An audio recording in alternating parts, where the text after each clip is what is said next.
ಸ್ನೇಹಿತರೆ, welcome back to my channel. ನಾನು ನಿಮ್ಮ ಶ್ವೇತಾ. ಎಲ್ಲರೂ ಹೇಗಿದ್ದೀರಾ? ಎಲ್ಲರೂ ಚೆನ್ನಾಗಿದ್ದೀರಾ ಅಂತ ಭಾವಿಸ್ತಾ ಇವತ್ತಿನ ಒಂದು ಬ್ಲಾಗ್ನ ಶುರು ಮಾಡ್ತಾ ಇದ್ದೀನಿ. ಸೊ ಇವತ್ತಿನ ಒಂದು ಬ್ಲಾಗ್ ಬಂದು ಗುರುವಾರದ ಬ್ಲಾಗ್ ಆಗಿರುತ್ತೆ. ಸೊ ಬೆಳಗ್ಗೆಯಿಂದ ಏನೇನೆಲ್ಲ ಮಾಡಿಕೊಂಡೆ ಎಲ್ಲನೂ ಕೂಡ ವಿಡಿಯೋನಲ್ಲಿ ಶೇರ್ ಮಾಡ್ತಾ ಇದ್ದೀನಿ, ನೋಡ್ಕೊಂಬನ್ನಿ. ಸೊ ಇವತ್ತಿನ ಬ್ಲಾಗ್ನ ಶೇರ್ ಮಾಡೋಕ್ಕಿಂತ ಮುಂಚೆ ಯಾರೆಲ್ಲ ಹೊಸದಾಗಿ ಚಾನಲ್ನ ನೋಡ್ತಾ ಇದ್ದೀರಾ ಪ್ಲೀಸ್ ಸಬ್ಸ್ಕ್ರೈಬ್ ಮಾಡಿ. ವಿಡಿಯೋಸ್ ಇಷ್ಟ ಆದರೆ ವಿಡಿಯೋಗೊಂದು ಲೈಕ್ ಮಾಡೋದನ್ನು ಮರಿಬೇಡಿ. ಸ್ನೇಹಿತರೆ, ನಿನ್ನೆ ಯಾವುದೋ ಒಂದು ವಿಡಿಯೋ ಡೈಲಿ ಬ್ಲಾಗ್ಸ್ನ ನಾನು ಶೇರ್ ಮಾಡಿಲ್ಲ. ಸೊ ಯಾಕೆ ಅಂತ ಅಂದರೆ 2 ದಿವಸನೂ ಊರಿಗೆ ಹೋಗಿ ಬಂದು ತುಂಬ ಬಿಸಿಲಲ್ಲಿ ಹೋಗಿದ್ದಲ್ವ, ತುಂಬ ಸ್ಟ್ರೈನ್ ಆದಂಗೆ ಆಗ್ಬಿಡ್ತು. ಸೊ ಸ್ವಲ್ಪನೂ ರೆಸ್ಟ್ ಇಲ್ದಂಗೆ ಆಗ್ಬಿಡ್ತು. ಹಾಗಾಗಿ ನಾನು ನಿನ್ನೆ ಯಾವುದೇ ಒಂದು ಡೈಲಿ ಬ್ಲಾಗ್ದು ವಿಡಿಯೋ ತೊಗೊಳೋದಕ್ಕಾಗಲಿಲ್ಲ. ಸೊ ಹಾಗಾಗಿ ವಿಡಿಯೋ ಶೇರ್ ಮಾಡಿಲ್ಲ. ಡೈಲಿ ಹೇಳಿದ್ನಲ್ಲ, ವಿಡಿಯೋಗಳನ್ನ ಅಪ್ಲೋಡ್ ಮಾಡೋದಕ್ಕೆ ಪ್ರಯತ್ನ ಮಾಡ್ತೀನಿ. ಸೊ ಒಂದು 2 ಗಂಟೆ. ಸೊ ಬೆಳಗ್ಗೆ ಪೂಜೆ ಎಲ್ಲ ಮುಗಿಸಿ ರಾಯರ ಮಠಕ್ಕೆ ಬಿಸಿಲಲ್ಲೇ ಹೋಗಿ ಬಂದ್ಬಿಟ್ಟೆ. ಯಾಕೋ ಸಂಜೆ ಹೋಗೋಣ ಅಂದ್ಕೊಂಡೆ 5 ಗಂಟೆಗೆ. ಯಾಕೋ ಸಮಾಧಾನ ಆಗಲಿಲ್ಲ. ಊಟ ಗೀಟ ತಿಂಡಿ ಎಲ್ಲ ತಿಂದು ಹೋಗೋಕ್ಕೆ ಯಾಕೋ ಮನಸ್ಸು ಬರಲಿಲ್ಲ ಸಂಜೆ. ಹಾಗಾಗಿ ಬೆಳಗ್ಗೆ ಹೋಗಿ ಬರೋಣ ಅಂತ ಹೋಗಿ ಬಂದೆ. ಸುಜಿತ್ಗೂ ಕೂಡ ಬಟ್ಟೆ ಪರ್ಚೇಸ್ ಮಾಡೋದಿತ್ತು. ಅಂದರೆ ಎಲ್ರದ್ದು ನಂದಂತೂ ಎಲ್ಲ ಪರ್ಚೇಸಿಂಗ್ ಮುಗೀತು. ಮನೆಯವ್ರಿಗೆ ಹೊಸ ಬಟ್ಟೆಗಳಿದೆ, ನನಗೆ ಬೇಡ, ಹೊಸ ಡ್ರೆಸ್ಗಳಿದಾವಲ್ಲ ಅವೇ ಹಾಕ್ಕೊತೀನಿ, ನೀವು ತೊಗೊಳ್ಳಿ ಅಂತ ಅಂದರು. ಸೊ ಆಗಲಿ ಅಂತ ಹೇಳ್ಬಿಟ್ಟು ಅವ್ರಿಗೂ ಹೇಳ್ತಾನೆ ಇದ್ದೀನಿ, ಹಬ್ಬ ಅಂತ ತೊಗೊಳ್ರಿ ಅಂತ. ಇಲ್ಲ, ಇರೋ ಹೊಸ ಬಟ್ಟೆನೇ ಹಾಕ್ಕೊತೀನಿ ಅಂತ ಅಂತಿದ್ದಾರೆ. ಸೊ ನೋಡೋಣ.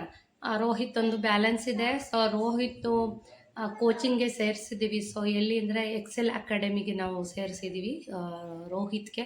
ಪಾಪ ರೋಹಿತ್ಗೆ ರೆಸ್ಟೇ ಇಲ್ಲ ಸ್ನೇಹಿತರೆ. ಎಕ್ಸಾಮ್ ಮುಗಿದು ಬೆಳಗ್ಗೆಯಿಂದನೇ ಮತ್ತೆ ಕಾಲೇಜ್ಗೆ ಹೆಂಗೆ ಹೋಗ್ತಾರೋ ಹಂಗೆ ಹೋಗಬೇಕು. ನಾನಂತೂ ಇನ್ನೂ ಬೇಗ ಹೇಳ್ಬೇಕು ಅಂತಲೇ ಹೇಳ್ಬೋದು. ಏನು ಅಂತಂದರೆ, ಸ್ವಲ್ಪ ನೀರು ಕೊಟ್ಬಿಡ್ತೀನಿ. ತುಂಬ ಬಿಸಿಲಿದೆ ನೋಡಿ. ಮೊಳಕೆ ಮೇಲ್ಗಡೆ ಎತ್ತಿಟ್ಬಿಟ್ಟಿದ್ದೀನಿ. ಪ್ರತಿ ವರ್ಷ ಅದನ್ನೇ ಯೂಸ್ ಮಾಡ್ತೀನಿ. ಇವಾಗ ಇಳಿಸ್ಕೋಬೇಕು ಆ ಮೊಳಕೆನ. ಇಟ್ಟರೆ ಸುಜಿತಲ್ಲಿ ಹೊಡೆದಾಕ್ಬಿಡ್ತಾನೆ ಅಂತ ಬೈಕ್ ಇನ್ನೂ ತಕ್ಕೊಂಡಿಲ್ಲ ನಾನು. ಸೊ ನೀವುಗಳು ಅಷ್ಟೇ, ಬಿಸಿಲು ಡಿಹೈಡ್ರೇಟ್ ಆಗ್ತಾ ಇರುತ್ತೆ. ಚೆನ್ನಾಗಿ ನೀರು ಕುಡೀರಿ ಎಲ್ಲರೂ ಕೂಡ.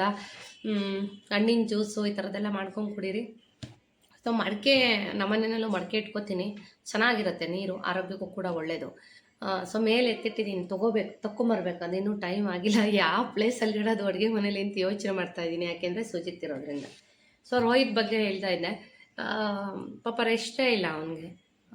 ಎಕ್ಸಾಮ್ ಮುಗಿದು ಬೆಳಗ್ಗೆಯಿಂದನೇ ಇದಕ್ಕೆ ಕೋಚಿಂಗ್ಗೆ ಸೇರಿಸಿದ್ದೀವಿ. ಸೊ ನೋಡಬೇಕು. ಬೆಳಗ್ಗೆನೇ ಬೇಗ ಹೇಳಬೇಕು, ಯಾಕೆಂದರೆ ಅವನು 7 ಗಂಟೆಗೆಲ್ಲ ಮನೆ ಬಿಡಬೇಕು.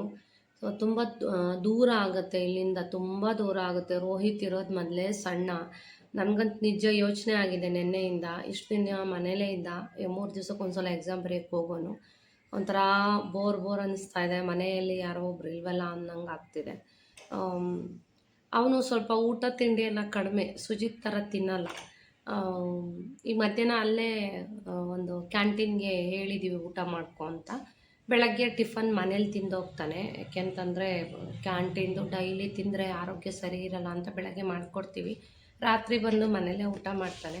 ಸೊ ಹೇಳ್ತಾ ಇದ್ದ, ಮನೆಯಲ್ಲಿ ಬಿಸಿ ಬಿಸಿ ಊಟ ಮಾಡೋಣ. ಮಧ್ಯಾಹ್ನ ಮಾಡ್ತಾಯಿದ್ದ. ಮಧ್ಯಾಹ್ನ ಬಿಸಿ ಬಿಸಿ ಮುದ್ದೆ, ರೈಸು, ಮಜ್ಜಿಗೆ ಎಲ್ಲ ಮಾಡಿರ್ತಿದ್ದಲ್ವ, ಬಿಸಿ ಬಿಸಿ ಊಟ ಮಾಡೋಣ. ಕ್ಯಾಂಟೀನಲ್ಲಿ ತಿಂದರು ಮಮ್ಮಿ, ಅಲ್ಲೂ ಚೆನ್ನಾಗೇ ಬಡಿಸ್ತಾರೆ ಊಟ. ಸೊ ನಂಗೆ ಬೇಗ ಹೊಟ್ಟೆ ಹಸ್ವಾಗುತ್ತೆ ಅಂತ ಇರ್ತಾನೆ. ಸೊ ಅದಕ್ಕೆ ಇವಾಗ ಏನು ಮಾಡ್ತಾಯಿದ್ದೀನಿ ಅಂತ ಅಂದರೆ, ಒಂದು ಚಿಕ್ಕದೊಂದು ಲಂಚ್ ಬಾಕ್ಸ್ಗೆ ಡೈಲಿ ಫ್ರೂಟ್ಸ್ ಎಲ್ಲ ಹಾಕ್ಕೊಡ್ತಾಯಿದ್ದೀನಿ. ಈ ಒಂದು ನೆನ್ನೆಯಿಂದ ಹೋಗ್ತಾ ಇರೋದು. ಇವತ್ತು ಸ್ವಲ್ಪ ಏನು ಕೊಟ್ಟು ಕಳಿಸ್ದೆ ಅಂದರೆ ಗ್ರೇಪ್ಸ್ ಎಲ್ಲ ವಾಶ್ ಮಾಡಿ ಹಾಕಿ ಕೊಟ್ಟು ಕಳಿಸಿದ್ದೀನಿ. 1 ಮಂತ್ ಕೋಚಿಂಗ್ ಇದೆ. ಪಾಪ ರೆಸ್ಟ್ ಇಲ್ಲ ಅವನಿಗಂತೂ, ನೋಡೋಕ್ಕಾಗ್ತಿಲ್ಲ ರೋಹಿತನಂತೂ. ಬಿಸಿಲು ಬೇಡ, ತುಂಬ ಬಿಸಿಲು ತಡ್ಕೊಳಕ್ಕಾಗ್ತಿರಲ್ಲ ಅಂತ ಹೇಳ್ತಿರ್ತಾನೆ. 1 ತಿಂಗಳು ಕೋಚಿಂಗ್ ಯಾವಾಗ ಮುಗಿಯುತ್ತಪ್ಪ ಅನ್ನಂಗೆ ಆಗೋಗ್ಬಿಟ್ಟಿದೆ ನನಗಂತೂ. ಯಾಕೆಂದರೆ ತುಂಬ ಸಣ್ಣ ರೋಹಿತ್ ಇರೋದು. ಸುಜಿತ್ ಪರವಾಗಿಲ್ಲ, ನಂತರ ಒಂಥರ ಗುಂಡು ಬರ್ತಾನೆ. ರೋಹಿತ್ ಮನೆಯವ್ರ ಥರ ತುಂಬ ಸಣ್ಣ ಅವನು. ಬೇಗ ಮುಗಿಸಿದ್ರೆ ಸಾಕಾಗಿದೆ. ಅವನಿಗೂ ಕೂಡ ಡ್ರೆಸ್ಗಳು ಕೊಡಿಸ್ಬೇಕು. ನೋಡೋಣ, ಇಲ್ಲೇನೋ ಇಷ್ಟಪಟ್ಟರೆ ರಾಜಾರಾಮಲ್ಲಿ ಕೊಡಿಸ್ತೀನಿ, ಇಲ್ಲ ಅಂತಂದರೆ ತುಮಕೂರಿಗೆ ಹೋಗಿ ಕೊಡಿಸ್ಬೇಕಾಗುತ್ತೆ. ಸೊ ಸುಜಿತ್ಗೆ 1-2 ಡ್ರೆಸ್ಗಳು ತೊಗೊಂಬಂದಿದ್ದೆ. ರಾಜಾರಾಮಲ್ಲಿ ನಾನು ತೊಗೊಂಬಂದಿರೋದು. ಸುಜಿತ್ಗೆ ನಾನು ಎಲ್ಲೂ ಪರ್ಚೇಸ್ ಮಾಡಲ್ಲ, ರಾಜಾರಾಮಲ್ಲೇ ತೊಗೊಂಬರೋ ಅಂಥದ್ದು 2 ಡ್ರೆಸ್ ತೊಗೊಂಬಂದಿದ್ದೀನಿ ಸುಜಿತ್ಗೆ. ಚೆನ್ನಾಗಿದೆ ಸ್ನೇಹಿತರೆ. ಯಾರಾದರೂ ಗುಬ್ಬಿ ಅಕ್ಕಪಕ್ಕದವರು, ಹಳ್ಳಿಯವರು ಏನಾದರೂ ಮಕ್ಕಳಿಗೆ ಯುಗಾದಿಗೆ ಬಟ್ಟೆ ಬೇಕು ಅಂದರೆ ರಾಜಾರಾಮ್ಗೆ ಹೋಗಿ. ತುಂಬ ಚೆನ್ನಾಗಿದೆ.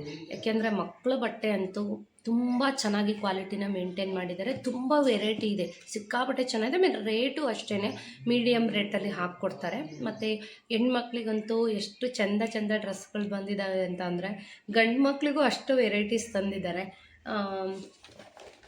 ತೋರಿಸ್ತೀನಿ ನೋಡಿ. ಸುಜಿತ್ಗೆ ನಾನು ಜಾಸ್ತಿ 4-5 ತರಕ್ಕೆ ಹೋಗಲಿಲ್ಲ ಈ ಸಲ. ಯಾಕೆ ಅಂದರೆ ಸುಜಿತ್ಗೆ ರಜಾ ಇರೋದ್ರಿಂದ ಮನೇಲೇ ಇರ್ತಾನೆ.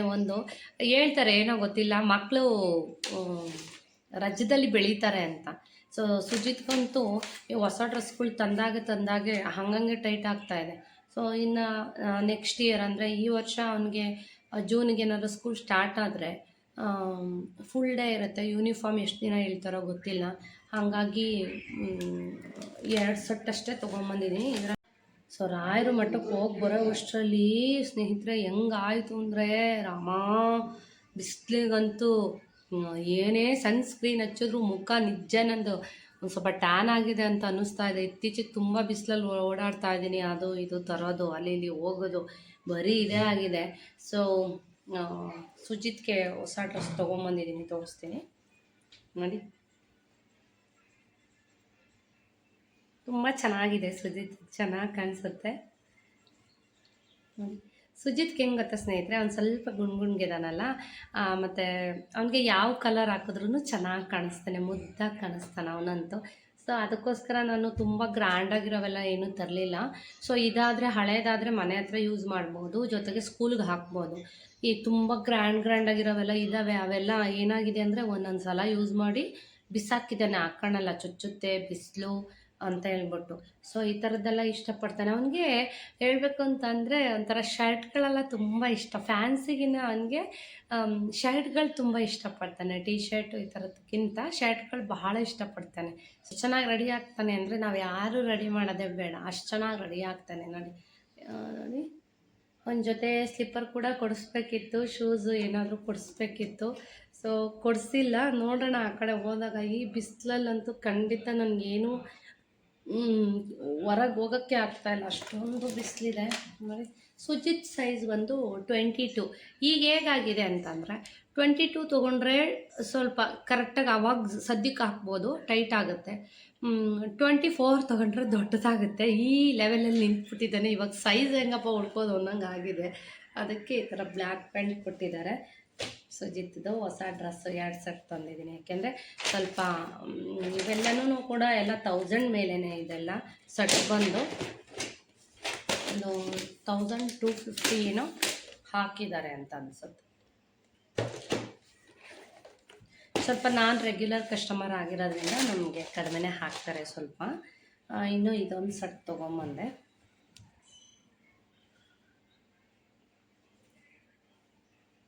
ಇದು ಸುಜಿತ್ಗೆ ಹೊಸ ಬಟ್ಟೆ ಹಬ್ಬಕ್ಕೆ. ಇನ್ನು ಇದೊಂದು ಟಿ ಶರ್ಟ್ ತೊಗೊಂಬಂದೆ.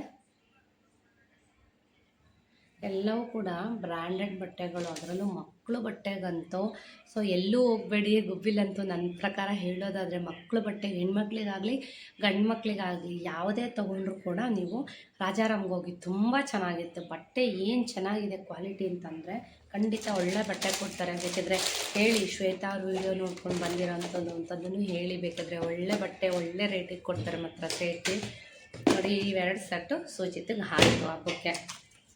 ಸೊ ಮೊನ್ನೆ 2-3 ದಿವಸದಿಂದ ನೋಡ್ತಾನೆ ಇದ್ದೀರಾ, ಊರಿಗೆ ಹೋಗಿದ್ದು ದೇವರಿಗೆ, ಮತ್ತು ಮನೆಯಲ್ಲಿ ಪೂಜೆ. ಸುಮಾರು ಜನ ವೀಡಿಯೋಸ್ನ ಇಷ್ಟಪಟ್ಟಿದ್ದೀರಾ. ದೇವ್ರದ್ದು ಹಾಕಿದ್ದೆ ಅಂದರೆ ನಮ್ಮೂರಲ್ಲಿ ಶನಿ ಮಹಾತ್ಮ ಸ್ವಾಮಿ ಕರೆಸಿದ್ವಲ್ಲ, ಅದು 23ನೇ ವರ್ಷದ ನಾವು ಸೆಲೆಬ್ರೇಟ್ ಮಾಡ್ತಾ ಇರೋಂಥದ್ದು. ನಿಮಗೆ ಅದೇ ವಿಡಿಯೋನಲ್ಲಿ ಎಲ್ಲನೂ ಕೂಡ ನಾನು ಶೇರ್ ಮಾಡಿದ್ದೀನಿ. ಏನು ಅಂತಂದರೆ ನಾವೇನು ಕೇಳಿರ್ತೀವಿ ಅದಂತೂ 100% ಅಲ್ಲ 200% ಆಗುತ್ತೆ. ಸೊ ದೇವ್ರನ್ನ ನಮ್ಮೂರಿಗೆ ಕರ್ಸೋದಕ್ಕೆ ಹೇಗೆ ಪ್ರಾರಂಭ ಮಾಡಿದ್ರು ಅಂತ ಒಂದು ಹೇಳ್ತೀನಿ ಚಿಕ್ಕದಾಗಿ. ಸೊ ದೇವರು ಇವ್ರೂರಿಗೆ ಬರೋಕ್ಕೆ ಅಂದರೆ ನಮ್ಮೂರಿಗೆ ಬರೋಕ್ಕೆ ಹೇಗೆ ರೂಢಿ ಆಯಿತು, ಬಾರೆ ತೋಟಕ್ಕೆ ಹೆಂಗೆ ಅಭ್ಯಾಸ ಮಾಡಿಕೊಂಡ್ರು ಅಂತ ಹೇಳ್ತೀನಿ ನೋಡಿ. ಹಿಂಗೆ ಹದ್ಲಗೆರೆನಲ್ಲಿ ಅಂದರೆ ನಮ್ಮದು ಬಂದು ಟ್ಯಾಕ್ಟೂರು ಹದ್ಲಗೆರೆ ಬಾರೆ ತೋಟ ನಮ್ಮದು. ಸೊ ನಮ್ಮೂರ ಹೆಸರು ಬಂದು ಬಾರೆ ತೋಟ. ಆಲ್ಮೋಸ್ಟ್ ಎಲ್ಲ ನಮ್ಮವರೇ ಇರೋದಲ್ಲಿ. ಸೊ ಹದ್ಲಿಗೆರೆಗೆ ಹೋಗಿತ್ತಂತೆ ದೇವರು, ಅಂದರೆ ಕದ್ರೆ ನರಸಿಂಹಸ್ವಾಮಿ ದೇವಸ್ಥಾನ ಇದೆಯಲ್ಲ ಅದ್ರದ್ದು ಯಾವುದೋ ಒಂದು ದೇವಸ್ಥಾನದ ಓಪನಿಗೆ ಒಂದಷ್ಟು ದೇವ್ರುಗಳನ್ನ ಕರೆಸಿದ್ರಂತೆ. ಅದರಲ್ಲೂ ಶನ್ಮ ದೇವ್ರು ಕೂಡ ಹೋಗಿದ್ರಂತೆ, ಶನ್ಮಾತ್ಮ ಕೂಡ. ಸೊ ಹೋಗ್ಬೇಕಾದ್ರೆ ನಮ್ಮ ಊರು ಚಾನಲ್ ಇದೆ ನೋಡಿ. ಸೊ ನಮ್ಮ ತೋಟ ನಮ್ಮ ಚಾನಲ್ ಮೇಲೆ ಇರೋದು ಎಲ್ಲ ಫುಲ್ಲು. ಹಳೆ ವಿಡಿಯೋಗಳೆಲ್ಲ ನೋಡಿ ತೋರಿಸಿದ್ವಿ. ದೊಡ್ಡ ಚಾನಲ್ಲು, ಆ ಚಾನಲ್ ಮೇಲೆ ಕರ್ಕೊಂಡು ಹೋಗಿದ್ರಂತೆ. ಸೊ ಬರಬೇಕಾದ್ರೆ ಏನೋ ಗೊತ್ತಿಲ್ಲ, ನಮ್ಮ ಊರು ಒಳಗಡೆ ಹಾಸಿ ಬಂದ್ರಂತೆ. ಬೇರೆ ಇನ್ನೊಂದು ದಾರಿ ಇದೆ, ಅಲ್ಲಿಂದ ಊರು ಒಳಗಡೆ ಹಾಸಿ ಬಂದ್ರಂತೆ. ಅಂದರೆ ನಮ್ಮೂರು ಬಂದ್ರಂತೆ. ಶನ್ಮಾತ್ಮ ಸ್ವಾಮಿ ಕರ್ಕೊಂಬಂದ್ರಂತೆ, ಅಂದರೆ ಅವ್ರ ಊರಿಗೆ ಹೋಗೋಕ್ಕೆ, ಮುದ್ಪುರಕ್ಕೆ ಹೋಗೋಕ್ಕೆ. ಸೊ ಊರವರೆಲ್ಲ ಶನ್ಮಾತ್ಮ ಬಂದ್ಬಿಡ್ತಲ್ಲಪ್ಪ ಊರಿಗೆ, ಮುದ್ಪುರದ್ದು ಶನ್ಮಾತ್ಮ ಬಂದೈತೆ ಅಂತ ಹೇಳ್ಬಿಟ್ಟು ಸೊ ಊರವರೆಲ್ಲರೂ ಕೂಡ ಪೂಜೆ ಮಾಡಿಸಿದ್ರಂತೆ. ಅಂದರೆ ಕುಲದ ಮನೇಲಿ ಗದ್ಗೆ ಮಾಡಿಸಿ, ಅಂದರೆ ಗದ್ಗೆ ಮಾಡಿಸೋದು ಅಂತಂದರೆ ಅಲ್ಲಿ ಕೂರಿಸೋದು ಅಂತ ಅರ್ಥ. ಗದ್ಗೆ ಮಾಡಿಸಿ ಎಲ್ಲರೂ ಕೂಡ ಪೂಜೆ ಮಾಡಿಸಿದ್ರಂತೆ. ಸೊ ಪೂಜೆ ಮಾಡಿಸಿ ಅವ್ರ ಊರಿಗೆ ಕರ್ಕೊಂಡು ಹೋಗೋಕ್ಕೆ ಅಂತ ಎತ್ತಿದ್ರೆ ಸ್ವಾಮಿ ಎದ್ದೇಳ್ತಾನೆ ಇಲ್ವಂತೆ. ಏನು ಮಾಡಿದ್ರು ಎದ್ದೊಳ್ತಿರ್ಲಿಲ್ವಂತೆ. ಸೊ ಇದೇನಪ್ಪ ದೇವರು ಇಷ್ಟೊಂದು ಚಂಡಿಸ್ತಾ ಇದೆ, ಯಾಕೆ ಎದ್ದೊಳ್ತಾ ಇಲ್ಲ ಅಂತ ಏನೇ ಇದು ಮಾಡಿದ್ರು ಸ್ವಾಮಿ ಅದನ್ನ ಎತ್ಕೊಂಡು ಹೋಗೋಕ್ಕೆ ಆಗ್ತಿರ್ಲಿಲ್ವಂತೆ. ಗದ್ಗೆ ಮನೇಲಿ ನಮ್ಮ ಕುಲದ ಮನೆ ಅಂತ ಇದೆ. ಸೊ ನಾವು ಎಲ್ಲರೂ ನಮ್ಮೂರವರೆಲ್ಲ ಸೇರಿದ ಮೇಲೆ ನಾವು ಒಂದು ಕುಲ ಅಂತ ಇರುತ್ತೆ ನಮ್ಮದು ಕುಲದಲ್ಲಿ ಕುಲಸ್ಥರು ಏನು ಹೇಳ್ತಾರೆ ಅದೇ ಅಂತಿಮ ತೀರ್ಮಾನ ನಮ್ಮ ಕಡೆಯಲ್ಲಿ. ಮತ್ತು ಮದುವೆ ಮುಂಜಿ ಏನೇ ಫಂಕ್ಷನ್ ಆಗಲಿ ಎಲ್ಲರೂ ಕೂಡ ತುಂಬ ಒಗ್ಗಟ್ಟು ನಮ್ಮ ಇದರಲ್ಲಿ. ಮನೆಗೆ ಎಲ್ಲರೂ ಒಬ್ಬೊಬ್ಬರು ಹೋಗಿ ಅಲ್ಲಿ ಕೆಲಸ ಕಾರ್ಯನ ಮಾಡಿಕೊಡ್ಬೇಕು. ಅಂದರೆ ಮದುವೆ ಆಗಲಿ, ಗೃಹ ಪ್ರವೇಶ ಆಗಲಿ, ಏನೇ ಕೆಲಸ ಆಗಲಿ, ದೇವ್ರ ಕೆಲಸ ಆಗಲಿ, ಸೊ ಎಲ್ಲರೂ ಹೋಗ್ಬೇಕು ಮನೆಗೊಬ್ಬರು ಅಂತ. ಕುಲದ ಬಿಟ್ಟಿ ಅಂತ ಹೇಳ್ತೀವಿ ನಾವು ಅದನ್ನು. ಸೊ ಹಾಗೆ ಒಂದು ಕುಲದ ಮನೆ ಅಂತಲೂ ಕೂಡ ಇದೆ. ಈ ಥರ ಎಲ್ಲ ಆದಾಗ ಒಂದು ಊರಿನ ಪ್ರೋಗ್ರಾಮ್ ಏನಾದಾಗ ಆ ಮನೆನ ಉಪಯೋಗಿಸ್ಕೊತೀವಿ. ಸೊ ಅದರಲ್ಲಿ ಗದ್ಗೆ ಮಾಡಿಸಿದ್ರಂತೆ. ಸೊ ಅಲ್ಲಿ ಶನ್ಮಾತ್ಮ ಊರಿಗೆ ಹೋಗ್ತಾ ಇಲ್ಲ. ನಂತರ ಎಲ್ಲರೂ ಸೇರಿಕೊಂಡು ಒಂದು ತೀರ್ಮಾನ ತೊಗೊಂಡು, ಹಿರಿಯರೆಲ್ಲ ಹಿರಿಯರೆಲ್ಲ ಒಂದು ತೀರ್ಮಾನ ತೊಗೊಂಡು, ಇಲ್ಲಪ್ಪ ಪ್ರತಿ ವರ್ಷ ನಿನ್ನ ಈ ಊರಿಗೆ ಕರ್ಕೊಂಬರ್ತೀವಿ, ನಮ್ಮೂರಿಗೆ ಕರ್ಕೊಂಬಂದು ನಮ್ಮ ಕೈಲಾಗಿದ್ದ ಮಟ್ಟಕ್ಕೆ ನಾವು ನಿಮಗೆ ಪರವು ಮಾಡಿ ಅಥವಾ ಜಾತ್ರೆ ಮಾಡಿ, ನಮ್ಮ ಕೈಲಿ ಎಷ್ಟಾಗುತ್ತೆ ಅಷ್ಟರ ಮಟ್ಟಕ್ಕೆ ಜಾತ್ರೆ ಮಾಡಿ ಕಳಿಸ್ಕೊಡ್ತೀವಿ. ಪ್ರತಿ ವರ್ಷವೂ ನಿನ್ನನ್ನು ಕರೆಸ್ಕೊಳ್ತೀವಿ, ಇವಾಗ ಹೋಗಿ ಬಾರಪ್ಪ ಅಂತ ಹೇಳ್ಬಿಟ್ಟು ಎಲ್ಲರೂ ಕೂಡ ಬೇಡ್ಕೊಂಡ್ರಂತೆ. ಸೊ ಎಲ್ಲರೂ ಬೇಡ್ಕೊಂಡ್ಮೇಲೆ ಆವಾಗ ಸ್ವಾಮಿ ಒಪ್ಕೊಂಡು ಆವಾಗ ಅದನ್ನು ದೇವ್ರನ್ನ ಕರ್ಕೊಂಡು ಹೋದ್ರಂತೆ. ಆವಾಗ ಅದನ್ನು ಎತ್ತಕ್ಕೆ ಸಾಧ್ಯ ಆಯ್ತಂತ. ಅಂದರೆ ನೀವು ವಿಡಿಯೋಲಿ ನೋಡಿ, ಒಂದು ತೊಟ್ಟಿಲ್ ಥರ ಇರುತ್ತಲ್ಲ ಅದರಲ್ಲಿ ದೇವ್ರು ಕೂರಿಸ್ಕೊಂಬರ್ತಾರೆ. ಸೊ ಆವಾಗ ದೇವರು ಊರಿಗೆ ಪೂಜೆ ಮಾಡಿಸಿ ಕಳಿಸಿದ ಮೇಲೆ ಪ್ರತಿ ವರ್ಷ ಶನ್ಮಾತ್ಮನ ಕರ್ಕೊಂಬರ್ಬೇಕು ಊರಿಗೆ ಅಂತ ಅವತ್ತಿಂದ ಡಿಸೈಡ್ ಮಾಡಿಕೊಂಡು ಇವತ್ತಿನವರೆಗೂ ಅದನ್ನು ಎಲ್ಲರೂ ನಡೆಸ್ಕೊಂಬಂದಿದ್ದಾರೆ. ಸೊ ಅದರಲ್ಲಿ ನಮ್ಮದೇನು ಮೇಯ್ನಾಗಿ ಅಂತ ಅಂದರೆ, ನಮ್ಮ ಮನೆಯವರ ತಂಗಿಗೆ ಮದುವೆ ಸೆಟ್ ಆಗ್ತಿರ್ಲಿಲ್ಲಂತೆ. ಸೊ ಶನ್ಮಾತ್ಮಂಗೆ ಅರ್ಸ್ಕೊಂಡ್ರಂತೆ. ಮದುವೆ ಸೆಟ್ಟಾಗಿ ಮದುವೆ ಆದರೆ ನಿಮಗೆ ಪ್ರತಿ ವರ್ಷ ಹೂವಿನ ವಾಹನ ಮಾಡಿಸ್ತೀವಿ. ಹೂವಿನ ವಾಹನ ಅಂತ ನಿಮ್ಗೆ ಗೊತ್ತಿರುತ್ತಲ್ಲ, ಹೂವಿನ ವಾಹನ ಅಂತ ಅಂದರೆ ಏನು ಅಂತ. ಒಂದು ಡೆಕೋರೇಷನ್ ಆಗಿ ಹೂವಿಂದ ಅಲಂಕಾರ ಮಾಡಿರ್ತಾರಲ್ಲ ಮಂಟಪ, ಅದು. ಸೊ ಹರಿಸ್ಕೊಂಡ್ರಂತೆ. ನಮ್ಮ ಮನೆಯವರೇ ಹರಿಸ್ಕೊಂಡಿರೋದು, ನಮ್ಮ ಮನೆಯವ್ರ ತಂದೆ ಏನಲ್ಲ, ನಮ್ಮ ಮನೆಯವರೇ ಹರಿಸ್ಕೊಂಡಿರೋದು. ಸೊ ಹಾಗಾಗಿ ಅದನ್ನು ಊರಿಗೆ ಬಂದಾಗ ಅದು ಅವತ್ತಿಂದ ಇವತ್ತಿನವರೆಗೂ ಅದು ನಮ್ಮದೇ ಖರ್ಚು. ಸೊ ಹೂವಿನ ವಾಹನ ಮಾಡಿಸೋದಕ್ಕೆ ಮೇಯ್ನಾಗಿ ಒಪ್ಕೊಂಡ್ರಂತೆ. ಸೊ ತಂಗಿ ಮದುವೆ ಆಯಿತು, ಅದನ್ನು ಇವತ್ತಿನವರೆಗೂ ನಡೆಸ್ಕೊಂಬರ್ತಾಯಿದ್ದಾರೆ. ಸೊ ಡಿವೈಡ್ ಆದ್ವಲ್ವ, ನಾವು ಮನೆ ಎಲ್ಲ ಜೊತೇಲಿದ್ವಿ. ಸೊ ಡಿವೈಡ್ ಆದಮೇಲೆ ಮಾವಂಗೆ ಬಿಟ್ಬಿಡೋಣ, ಅದನ್ನು ಮಾಡ್ಕೊಳ್ಳಿ ಅಂತ ಅಂದ್ಕೊಂಡ್ವಿ. ಸೊ ಮನೆಯವ್ರಿಗೆ ಯಾಕೋ ಮನಸ್ಸು ಒಪ್ಕೊಳ್ಳಿಲ್ಲ. ಯಾಕೆಂದರೆ ತಂಗಿ ಮದುವೆಗೆ ಅವ್ರು ಮಾಡಿದ್ದಂಥ ಅರ್ಕೆ ಅಂತೆ ಅದು. ಸೊ ಹಾಗಾಗಿ ಅದೇನೇ ಆಗಲಿ ಅದು ನಾನು ಮಾಡಿದ್ದ ಅರ್ಕೆ, ತಂಗಿಗಾಗಲಿ ಅಮ್ಮಂಗಾಗಲಿ ಯಾರಿಗೇ ಆಗಲಿ ನಾನು ಮಾಡಿದ್ದ ಅರ್ಕೆ. ಸೊ ಮಾವನೂ ನಮ್ಮನೆಯವ್ರೂ ಇಬ್ಬರೂ ಖರ್ಚಾಕಿ ಪ್ರತಿ ವರ್ಷ ಅದನ್ನು ನಾವು ಯಾರಿಗೂ ಬಿಟ್ಕೊಡೋದಿಲ್ಲ. ಅದು ನಾವಿರೋವರೆಗೂ ಅದನ್ನು ನಾವೇ ಮಾಡಿಸ್ಬೇಕು, ನಾವೇ ನಡೆಸ್ಕೊಂಡು ಹೋಗ್ಬೇಕು ಅನ್ನೋದು ಒಂದು ನಮ್ಮ ಮಾವನವ್ರ ಆಸೆ. ಸೊ ಹಾಗಾಗಿ ಅದನ್ನು ನಾವು ಪ್ರತಿ ವರ್ಷ ನಡೆಸ್ಕೊಂಬಂದಿದ್ದೀವಿ. ಅದರದ್ದೆಲ್ಲ ಖರ್ಚೆಲ್ಲ ನಾವೇ ಕೊಡ್ತೀವಿ. ಏನು ಅಂತಂದರೆ ಅದನ್ನು ನೈಟು ಬೆಳಗಿನ ಜಾವ ಅದು ಮೆರವಣಿಗೆ ಬರುತ್ತೆ. ಸೊ ಊರಲ್ಲೆಲ್ಲ ಅದನ್ನು ನನಗೆ ವೀಡಿಯೋ ತೊಗೊಳಕ್ಕಾಗಲಿಲ್ಲ. ಸೊ ಮನೆಯವ್ರಿಗೆ ಅದನ್ನೇ ಹೇಳ್ತಾ ಇದೆ. ಊರಲ್ಲಿ ಮನೆ ಇದೆ, ಇರಬಹುದು. ಆದರೆ ಏನು ಅಂದರೆ ನಮ್ಮ ಮನೆಯವ್ರಿಗೆ ವಾಶ್ರೂಮ್ ಎಲ್ಲ ಅಷ್ಟು ಅಂದರೆ ಕಂಫರ್ಟಬಲ್ ಆಗಿ ಇಲ್ಲ, ವಾಶ್ರೂಮ್ ಎಲ್ಲ ಇಲ್ಲ ಅಲ್ಲಿ. ಹಾಗಾಗಿ ಈ ಉಳ್ಕೊಳ್ಳೋದಕ್ಕಾಗಲ್ಲ ನಾವು.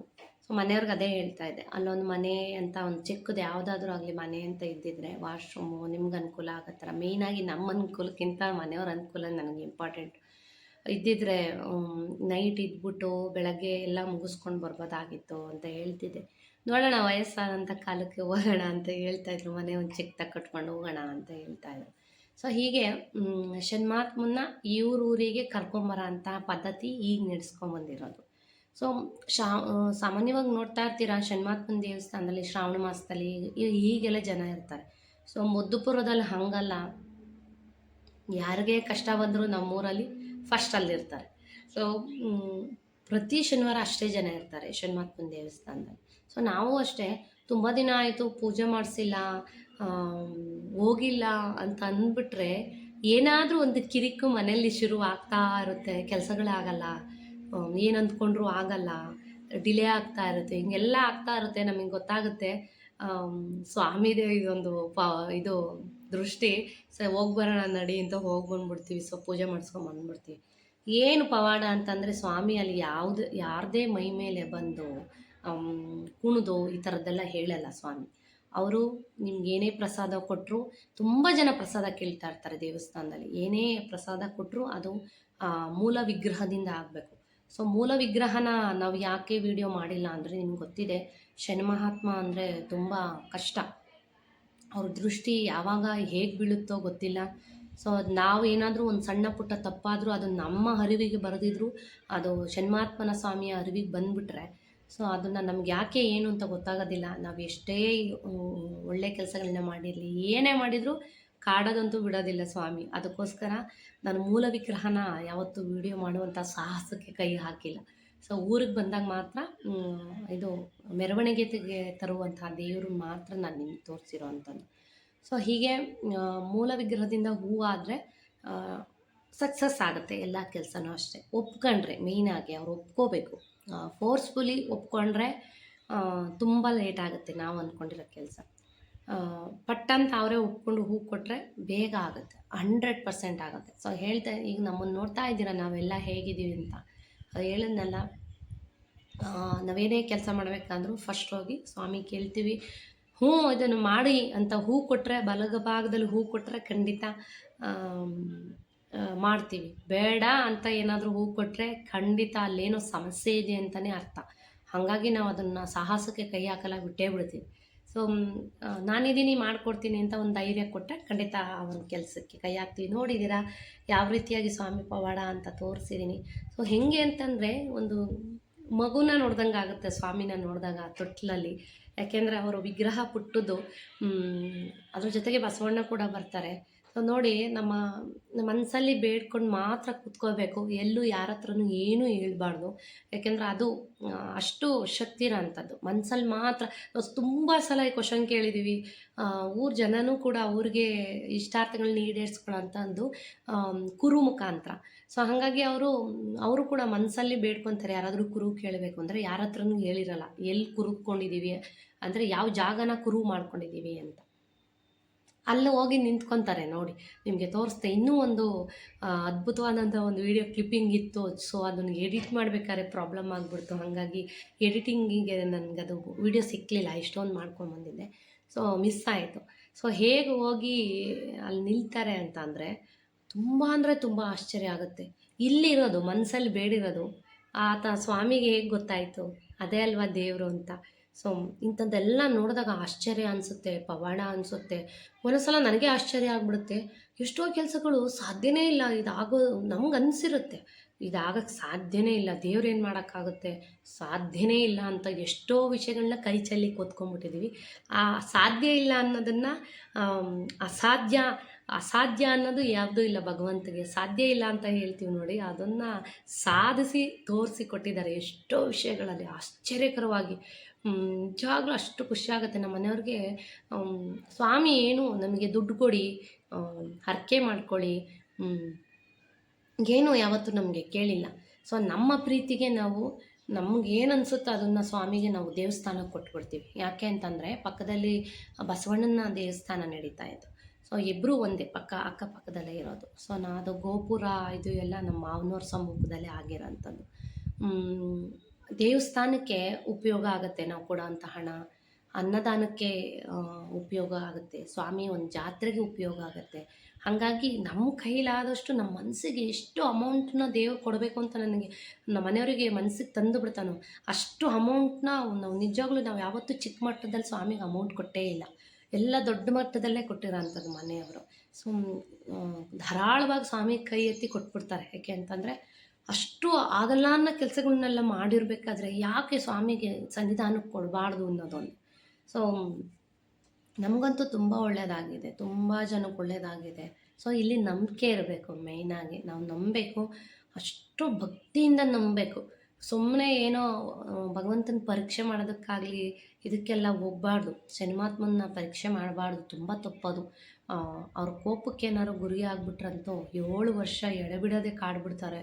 ಸೊ ನನ್ನ ಪ್ರಕಾರ ನಾನು ನಂಬಿರೋದು ಅಂತಂದರೆ ಇವತ್ತಿನ ಕಾಲದಲ್ಲೂ ಸತ್ಯ ಧರ್ಮ ಇದಕ್ಕೆಲ್ಲ ಅವ್ರವ್ರ ತಕ್ಕನ ಹಾಗೆ ಅವ್ರವ್ರು ಮಾಡಿದಂತಹ ಕರ್ಮ ಫಲ ಇದಕ್ಕೆಲ್ಲ ಸರಿಯಾದ ಶಿಕ್ಷೆ ಕೊಡೋರು ಅಂದರೆ ಆದರೆ ಶನಿ ಮಹಾತ್ಮ. ಹೇಗೆ ಅಂದರೆ ಪ್ರತಿಯೊಬ್ಬ ರಾಶಿಗೂ ಕೂಡ ಜಾತಿ ಭೇದ ಯಾರ್ದನ್ನೂ ನೋಡೋದಿಲ್ಲ ಶನಿ ಮಹಾತ್ಮ. ಸೊ ಪ್ರತಿಯೊಬ್ಬರ ರಾಶಿಗೂ ಕೂಡ ಅವ್ರು ಪ್ರವೇಶ ಮಾಡ್ತಾರೆ. ಸೊ ಯಾರ ಒಂದು ಶನಿ ಗುರು ಕೆಟ್ಟದಾಗಿರುತ್ತೆ, ಗ್ರಹಚಾರ ಕೆಟ್ಟದಾಗಿರುತ್ತೆ, ಖಂಡಿತ ಕಾಡೋದಕ್ಕೆ ಶುರು ಮಾಡ್ತಾರೆ. ಸೊ ಆದಷ್ಟು ಅದಕ್ಕೆ ಒಳ್ಳೆ ಕೆಲಸಗಳನ್ನ ಮಾಡಿ, ಒಳ್ಳೆ ಕಾರ್ಯಗಳನ್ನ ಮಾಡಿ, ಕೈಲಾದಷ್ಟು ಸಹಾಯ ಮಾಡಿ ಅಂತ ಹೇಳೋದು ಇದಕ್ಕೇ. ಸೊ ಹೀಗೆ ಒಂದು ಸಲ ಮನೆಯವರು ಪರೀಕ್ಷೆ ಮಾಡೋದಕ್ಕೆ ಅಂತ ಹೇಳ್ಬಿಟ್ಟು 2ನೇ ಬಾರಿನೋ 3ನೇ ಬಾರಿನೋ ದೇವ್ರನ್ನ ಊರಿಗೆ ಕರೆಸ್ದಾಗ ನೋಡೋಣ ಶನ್ಮಾತ್ಮ ಎಷ್ಟು ಶಕ್ತಿ ಇದೆ ನೋಡೋಣ ಅಂತ ಹೇಳಿಬಿಟ್ಟು ಲಾಸ್ಟಿಗೆ ಹೋಗಬೇಕಾದ್ರೆ 3:15 ಟೈಮ್ಗೆ ದೇವ್ರನ್ನ ಎತ್ತುತ್ತಾರೆ. ಎತ್ತಿದ ಮೇಲೆ ಪ್ರತಿಯೊಂದು ಮನೆಗೂ ಹೋಗಿ ಪೂಜೆ ಮಾಡಿಸ್ಕೊಂಡು ಗದ್ಗೆ ಮಾಡಿಸೋರು ಇರ್ತಾರೆ. ನಾನು ವೀಡಿಯೋನಲ್ಲಿ ತೋರಿಸಿದ್ದೀನಿ. ಗದ್ಗೆ ಮಾಡಿಸೋರು ಇರ್ತಾರೆ ಅಥವಾ ಈಡ್ಗಾಯಿ ಹಾಕ್ತಾರೆ. ಪ್ರತಿಯೊಂದು ಮನೇಲೂ ಈಡ್ಗಾಯಿ ಹಾಕ್ಬೇಕು. ಎಷ್ಟು ಮನೆ ಇದೆ ಅಷ್ಟು ಮನೆಯೂ ಈಡ್ಗಾಯಿ ಹಾಕ್ಬೇಕು. ಒಂದು ಮನೆಯೂ ಅಪ್ಪಿತಪ್ಪಿ ಮಿಸ್ ಮಾಡೋಗಲ್ಲ. ಮರ್ತೋದ್ರೂ ಕೂಡ ಮತ್ತೆ ವಾಪಸ್ ಬಂದು ಈಡ್ಗಾಯಿ ಹಾಕ್ಸ್ಕೊಂಡು ಹೋಗ್ತಾರೆ. ಅಷ್ಟು ಶಕ್ತಿ ಇಂಥವ್ರ ಮನೆ ಇಲ್ಲೇ ಇದೆ ಅಂತ ಗೊತ್ತು ಸ್ವಾಮಿಗೆ. ಅವ್ರ ಮನೆಗೆ ಹೋಗಿ ಈಡ್ಗಾಯಿ ಹಾಕ್ಸ್ಕೊತಾರೆ. ಸೊ ಒಂದ್ಸಲ ಏನು ಮಾಡಿದ್ದಾರೆ ಅಂತಂದರೆ ಈಡ್ಗಾಯಿನ ಮನೆಯವ್ರು ಏನು ಮಾಡಿದ್ದಾರೆ ನೋಡೋಣ ದೇವರು ಈಡ್ಗಾಯಿ ಹಾಕ್ಸ್ಕೊಳತ್ತಾ ಇಲ್ಲ ಹಾಗೆ ಹೋಗುತ್ತಾ ನೋಡೋಣ, ನಮ್ಮ ಮನೆ ಬಾಗ್ಲ ನಾನು ಈಡ್ಗಾಯಿ ಹಾಕಲ್ಲ ಅಂತ ಹೇಳ್ಬಿಟ್ಟು ಪರೀಕ್ಷೆ ಮಾಡೋಕ್ಕೆ ಅಂತ ಹೇಳ್ಬಿಟ್ಟು ತೆಂಗಿನಕಾಯಿನ ಏನು ಮಾಡಿದ್ದಾರೆ, ನಮ್ಮದು ಮನೆಯವರು ಚೆನ್ನಾಗಿ ಓಡಾಡ್ಕೊಂಡಿರ್ಬೇಕಾದ್ರೆ ಒಂದು ಸ್ಪೆಂಡರ್ ಗಾಡಿ ಇತ್ತು. ಸೊ ಆ ಗಾಡಿ ಮೇಲೆ ತೆಂಗಿನಕಾಯಿನ ಬಚ್ಚಿಟ್ಬಿಟ್ಟಿದ್ದಾರೆ ಗಾಡಿ ನಿಲ್ಲಿಸಿ ಹತ್ರ. ಅಲ್ಲಿ ಅಕ್ಕಪಕ್ಕದಲ್ಲೆಲ್ಲ ಈಡ್ಗಾಯಿ ಹಾಕಿದ್ದಾರೆ, ಎಲ್ಲರೂ ಹಾಕಿದ್ರು. ಸೊ ನಮ್ಮ ಮನೆಯವರು ಈಡ್ಗಾಯಿ ಹಾಕಿಲ್ಲ. ನೋಡೋಣ ದೇವರು ಬರ್ತಾರ ಈಡ್ಗಾಯಿ ಕೇಳ್ತಾರ ನೋಡೋಣ ಅಂತ ಸುಮ್ಮನೆ ಕುಂತ್ಬಿಟ್ಟಿದ್ದಾರೆ. ಏನೂ ಮಾತಾಡೋ ಇಲ್ಲ, ಏನೂ ಇಲ್ಲ. ಎಲ್ಲರ ಮನೇಲೂ ಈಡ್ಗಾಯಿ ಹಾಕ್ಸ್ಕೊಂಡ್ರು ನಮ್ಮ ಒಂದು ಏರಿಯಾ ಲೈನಲ್ಲಿ. ಸೊ ಹೋದ್ರಂತೆ. ಸೊ ಹೋದ್ಮೇಲೆ ತಿರ್ಗಾ ವಾಪಸ್ ಬಂದ್ರಂತೆ. ಅಂದರೆ ಒತ್ಕೊಂಡಿರೋರನ್ನ ತಿಳ್ಕೊಂಡು ಅವರೇ ಬರ್ತಾರೆ. ಒತ್ಕೊಂಡಿರೋರು ಯಾವುದೇ ಕಾರಣಕ್ಕೂ ದೇವ್ರನ್ನ ಕರ್ಕೊಂಡೋಗಲ್ಲ, ದೇವರೇ ಕರ್ಕೊಂಡೋಗುತ್ತೆ. ಇಂಥವ್ರ ಮನೆಗೆ ನಾನು ಹೋಗ್ಬೇಕು ನಡೀರಿ ಅಂತ ಕರ್ಕೊಂಡೋಗುತ್ತೆ. ಸೊ ವಾಪಸ್ ಬಂದು ಮತ್ತೆ ಬಂದ್ರಂತೆ. ವಾಪಸ್ ಹೋದ್ಮೇಲೆ ಮನೆಯವರು ಈಡ್ಗಾಯಿ ಹಾಕಿಲ್ಲ ಅಂತ ಈ ಒಂದು ತೊಟ್ಟಿಲದು ಮುಂಭಾಗ ಹಿಂಭಾಗ ಕಡ್ಡಿ ಥರ ಇರುತ್ತೆ ನೋಡಿ, ಗೊತ್ತಾಗುತ್ತೆ ನಿಮಗೆ, ತೋರಿಸಿದ್ದೀನಿ ವೀಡಿಯೋನಲ್ಲಿ. ಸೊ ಅದರಲ್ಲಿ ಹೋಗಿ ನಮ್ಮ ಮನೆಯವ್ರ ಗಾಡಿ ಎಲ್ಲಿ ನಿಲ್ಲಿಸಿದ್ದಾರೆ ಅಲ್ಲಿ ಹೋಗಿ ಸುತ್ತಾ ಇದ್ದಾರೆ. ನನಗೆ ಈಡ್ಗಾಯಿ ಹಾಕಿಲ್ಲ ಇವನು, ಸೊ ಈಡ್ಗಾಯಿ ಹಾಕು ನನಗೆ ಅಂತ ಹೇಳ್ಬಿಟ್ಟು ಗಾಡಿನ ತಿವಿತಾ ಇದ್ದಾರೆ. ಈಡ್ಗಾಯಿ ನಮ್ಮನೆಯವರು ಈಡ್ಗಾಯಿ ಎಲ್ಲಿ ಬಚ್ಚಿಟ್ಟಿದ್ದೀನಿ ಹುಡ್ಕು ಅಂತ ದೇವರಿಗೆ ಒಂದು ಪರೀಕ್ಷೆ ಹೊಡ್ಬಿಟ್ಟಿದ್ದಾರೆ. ಸೊ ತಪ್ಪದು, ಮಾಡಬಾರ್ದು ಆ ಥರ ಪರೀಕ್ಷೆನ. ಸೊ ಗೊತ್ತಾಗಿಲ್ಲ, ನೋಡೋಣ ದೇವ್ರು ಎಷ್ಟು ಸತ್ಯ ಇದೆ ನೋಡೋಣ, ಚೆಕ್ ಮಾಡೋಣ ಅಂತ. ಸೊ ಈಡ್ಗಾಯಿ ಮುಚ್ಚಿಟ್ಬಿಟ್ಟಿದ್ದಾರೆ ತೆಂಗಿನಕಾಯಿ. ಸೊ ಹೋಗಿ ತಿವಿತಾ ಇದ್ದಾನೆ. ನನಗೆ ಈಡ್ಗಾಯಿ ಇಲ್ಲಿ ಮುಚ್ಚಿಟ್ಟಿದ್ದಾನೆ, ಹಾಕು ನನಗೆ ಈಡ್ಗಾಯಿ, ಮನೆಯಿಂದ ಈಡ್ಗಾಯಿ ಬಂದಿಲ್ಲ, ಮುಚ್ಚಿಟ್ಟಿದ್ರೆ ಹಾಕು ಈಡ್ಗಾಯಿ. ಸೊ ಮನೆಯವರು ಆಶ್ಚರ್ಯ ಆಗೋಯ್ತಂತೆ. ಯಾಕೆಂದರೆ ನಾನು ಎಲ್ಲಿ ಈಡ್ಗಾಯಿ ಮುಚ್ಚಿಟ್ಟಿದ್ದೀನಿ ಅಂತ ಸ್ವಾಮಿಗೆ ಹೆಂಗೆ ಗೊತ್ತಾಯಿತು? ಸೊ ದೇವ್ರಿಗೆ ಯಾರಾದರೂ ಹೇಳಿದ್ರಾ? ಇಲ್ಲ ಯಾರಿಗಾದ್ರೂ ಹಚ್ಚಿಕ್ರಿಗೆ ಇನ್ನೊಬ್ಬರಿಗೆ ಒತ್ಕೊಂಡಿರೋರಿಗೆ ಹೇಳಿದ್ರಾ? ಇಲ್ಲ. ಬಚ್ಚಿಟ್ಬಿಟ್ಟು ಎಲ್ಲೋ ಹೋಗಿ ಕುಂತ್ಬಿಟ್ಟಿದ್ದಾರೆ. ಸೊ ಮನೆಯವ್ರು ಬಂದು ಈಡ್ಗಾಯಿ ಹಾಕೋವರೆಗೂ ಹೋಗಿಲ್ಲ ಸ್ವಾಮಿ. ಬಂದು ಈಡ್ಗಾಯಿ ಹಾಕಿ ಕಳಿಸಿರೋ ಅಂಥದ್ದು. ಅವತ್ತೇ ಲಾಸ್ಟ್ ಅಂತೆ. ದೇವ್ರ ಸತ್ಯ ಏನು ಅಂತ ಮನೆಯವ್ರಿಗೆ ಅರ್ಥ ಆಗೋಯ್ತು. ಸೊ ಅವತ್ತಿಂದ ಇವತ್ತಿನವರೆಗೂ ಯಾವುದೇ ಸ್ವಾಮಿಗೆ ಪರೀಕ್ಷೆ ಮಾಡೋದಕ್ಕೆ ಹೋಗಿಲ್ಲ. ಅವ್ರಿಗೆ ಏನಾದರೂ ಮನಸ್ಸಿಗೆ ನೋವಾಯ್ತಾ, ಕಷ್ಟ ಆಯಿತಾ, ಏನೂ ಕೆಲಸಗಳಾಗ್ತಾ ಇಲ್ವಾ, ಸೊ ಅಲ್ಲಿಗೆ ಹೋಗಿ ಬೇಡಲ್ಲ ಮನೆಯವರು. ಇಲ್ಲೇ ಕೂತ್ಕೊಂಡು ಬೇಡ್ಕೊಂತಾರೆ. ಹೆಂಗೆ ಬೇಡ್ತಾರೆ ಅಂದರೆ ಮಗು ಹತ್ರ ಮಾತಾಡ್ದಂಗೆ ಮಾತಾಡ್ತಿರ್ತಾರೆ ಕೂತ್ಕೊಂಡು ಪೂಜಾ ರೂಮ್ ಮುಂದೆ. ಏನು ತಪ್ಪು ಮಾಡಿದ್ದೆ, ಯಾಕೆ ಹಿಂಗೆ ಕಾಡ್ತಾ ಇದೆಯಾ, ನಾನು ಏನು ಮಾಡಿದ್ದೀನಿ ಅಂತೆಲ್ಲ ಕೇಳ್ಕೊತಾ ಇರ್ತಾರೆ, ಗೊತ್ತಾಗುತ್ತೆ ನನಗೆ. ಸೊ ಆವಾಗ ಇನ್ನೊಂದು ವಿತಿನ್ 2 ದಿವಸದಲ್ಲಿ ಅವ್ರ ಕೆಲಸ ಆಗುತ್ತೆ ನೋಡಿ, ಏನು ಸಮಸ್ಯೆ ಇಲ್ಲದೆ ಇರೋ ಥರ ಆಗುತ್ತೆ. ಒಂದು ಏನು ಹೋದಾಗ ಬೇಜಾರಾಗುತ್ತೆ ಅಂತಂದರೆ, ಪ್ರತಿ ವರ್ಷ ಮದುವೆ ಆದಾಗಿಂದ ಪ್ರತಿ ವರ್ಷ ಕರ್ಕೊಂಡೋಗೋರು ದೇವರು. ಒಂದು ದಿವಸ ಹೋಗ್ತಿದ್ವಿ, ನಾನು, ರೋಹಿತ್ತು, ಸುಜಿತ್ ಇರಲಿಲ್ಲಲ್ಲ, ಮನೆಯವರು. ಹಳೆ ಮನೇಲಿ ಇದ್ದು ದೇವ್ರ ಕಾರ್ಯ ಎಲ್ಲ ಮುಗಿಸ್ಕೊಂಡು ಇನ್ನು ಬೆಳಗ್ಗೆ ಬರ್ತಿದ್ವಿ. ಸೊ ಮನೆ ಅಂತ ಸೇರ್ತಿರಲಿಲ್ಲ. ಜಾತ್ರೆ ಬಂತು, ಶನಿಮಾತ್ಮಂದು ತೇರು ಅಲ್ಲ ಸಾರಿ ಶನಿಮಾತ್ಮನ ಜಾತ್ರೆ ಬಂತು, ಊರಿಗೆ ಕರ್ಕೊಂಬರ್ತಾಯಿದ್ದೀವಿ ಅಂತಂದರೆ ಮನೆ ಸೇರ್ತಾ ಇರಲಿಲ್ಲ ಅವರು. 3-4 ದಿವಸ ಸ್ವಾಮಿ ಹಿಂದೆ ಓಡಾಡೋರು. ಎಷ್ಟು ಓಡಾಡೋರು ಅಂದರೆ, ತೋಟದಲ್ಲಿ ಮನಸ್ಸಿಗೆ ಎಷ್ಟು ಇಷ್ಟ ಆಗುತ್ತೋ ಅಷ್ಟು ತೆಂಗಿನಕಾಯಿ, ಮನಸ್ಸಿಗೆ ಎಷ್ಟು ಇಷ್ಟ ಆಗುತ್ತೋ ಅಷ್ಟು ಬಾಳೆಗೊನೆ ಎಲ್ಲ ಕೊಟ್ಬಿಡೋರು ಸ್ವಾಮಿ. ಅಷ್ಟು ಮೆರೆಸೋರು ಶನಿಮಾತ್ಮ ಅಂದರೆ ನಮ್ಮ ಮನೆಯವರು, ಅಷ್ಟು ಮೆರೆಸೋರು. ಒಂದೊಂದು ಸಲ ಯಾಕೆ ಸ್ವಾಮಿ ಮುಂದೆ ನಿಂತಾಗ ಅಳು ಬರುತ್ತೆ ಅಂತಂದರೆ, ಈ ಸಲನೂ ಹಂಗೆ ಆಯಿತು. ಇಷ್ಟೆಲ್ಲ ನಿನ್ನ ಸೇವೆ ಮಾಡ್ತಾಯಿದ್ರು, ಇಷ್ಟೆಲ್ಲ ನೀನು ಕುಣಿಸ್ತಾಯಿದ್ರು, ನೀನು ಅಂದರೆ ಅಷ್ಟು ಭಯ ಭಕ್ತಿ, ಅಷ್ಟು ಸೇವೆ ಮಾಡೋರು, ಯಾಕೆ ಹಿಂಗೆ ಮಾಡಿದೆ, ಯಾಕೆ ಕಾಲು ಕಿತ್ಕೊಂಡೆ, ಯಾಕೆ ಹಿಂಗೆ ಮೂಲೆಯಲ್ಲಿ ಕೂರಿಸ್ದೆ ಅಂತ ಕೇಳ್ತೀನಿ ನಾನು. ಅದಕ್ಕೆ ಇವತ್ತಿನವರೆಗೂ ಸ್ವಾಮಿ ಹತ್ರ ಉತ್ತರ ಇಲ್ಲ. ಯಾಕೆಂದರೆ ಅದು ಹಣೆ ಬರಹ. ಒಂದೊಂದ್ಸಲ ಭಗವಂತ ಬರೆದಿರೋದನ್ನ ಭಗವಂತನೇ ಚೇಂಜ್ ಮಾಡ್ಸೋಕ್ಕಾಗಲ್ಲ. ಸೊ ಸ್ವಾಮಿ ಮುಂದೆ ನಿಂತಾಗ ನನಗೆ ಕಣ್ಣಲ್ಲಿ ನೀರು ಬಂದ್ಬಿಡುತ್ತೆ. ಗೊತ್ತಿಲ್ಲ, ನನಗೆ ವಿಡಿಯೋ ಎಡಿಟ್ ಮಾಡುವಾಗಲೂ ನನಗೆ ಅಳುನ ಕಂಟ್ರೋಲ್ ಮಾಡ್ಕೊಂಡೆ ನಾನು ವಾಯ್ಸ್ ಕೊಟ್ಟಿದ್ದೀನಿ. ಗೊತ್ತಿಲ್ಲ ನನಗೆ ಯಾಕೆ ಸ್ವಾಮಿ ಮುಂದೆ ನಿಂತಾಗ ಕಣ್ಣಲ್ಲಿ ನೀರು ಹಂಗೆ ಬರ್ತಾ ಇರುತ್ತೆ ಅಂತ. ಪ್ರತಿ ಸಲ ಹೋದಾಗ ಕೇಳ್ತೀನಿ, ಮನೆಯವ್ರ ಕಾಲು ಯಾಕೆ ಕಿತ್ಕೊಂಡೆ, ಇಷ್ಟೆಲ್ಲ ಸೇವೆ ಮಾಡ್ತಾಯಿದ್ರು ನಿನಗೆ, ನೀನು ಅಂದರೆ ಇಷ್ಟೆಲ್ಲ ಕುಣಿಸ್ತಾಯಿದ್ರು ಮಾಡ್ತಾಯಿದ್ರು, ಯಾಕೆ ಕಾಲು ಕಿತ್ಕೊಂಡೆ, ನಾವೇನು ತಪ್ಪು ಮಾಡಿದ್ವಿ ಅಂತ ಕೇಳ್ತೀನಿ ಪ್ರತಿ ಸಲ ಹೋದಾಗ. ಸೊ ಅದೊಂದು ಅವರು ಓಡಾಡ್ತಿದ್ದು, ದೇವ್ರ ಸೇವೆ ಮಾಡ್ತಾಯಿದ್ದು, ಮನೆ ಸೇರ್ತಾ ಇರಲಿಲ್ಲ. ದೇವ್ರು ಬರ್ತಾರೆ ಅಂದರೆ ವಾರದಿಂದನೇ ಸೌದೆ ಹೊಡಿಯೋಕ್ಕೆ ಹೋಗೋದು, ದೇವ್ರ ಕೆಲಸಗಳನ್ನ ಮಾಡೋಕ್ಕೆ ಹೋಗೋದು ಎಲ್ಲ ಮಾಡೋರು. ಗೊತ್ತಿಲ್ಲ, ಹಣೆ ಬರಹ, ಏನೂ ಮಾಡೋಕ್ಕಾಗಲ್ಲ. ಸೊ ಆದರೂ ಕೂಡ ಪ್ರಾಣ ಹೋಗೋವಂಥ ಸ್ಟೇಜಲ್ಲಿ ಉಳಿಸ್ಕೊಂಡ್ಬಂದರು 2 ಸಲ. ಮನೆಯಲ್ಲಿ ಒಂದು ಅವ್ರು ಹೆಂಗೆ ಇರಲಿ ಅವ್ರ ಜೀವನ ಉಳಿಸ್ಕೊಂಬಂದರು. ಸೊ ಏನೂ ತೊಂದರೆ ಮಾಡಿಲ್ಲ ನಮಗೆ. ಅಂದರೆ ಇದೊಂದು ಆಯಿತು ಅನ್ನೋದೊಂದು ಬಿಟ್ಟರೆ, ನಾವೇನು ಬಯಸಿದ್ದೀವಿ, ನಾವೇನು ಕೇಳ್ತೀವಿ ಎಲ್ಲನೂ ಕೊಡ್ತಾರೆ. ಸೊ ಒಂಥರ ತಂದೆ ತಾಯಿ ಥರ ದೇವರು ನಮಗದು. ಏನು ಕೇಳಿದ್ರು, ನಾನು ಏನು ಬೇಡಿದ್ರು, ಲೇಟಾಗಾದರೂ ಆಗಲಿ ಕೊಡ್ತಾರೆ.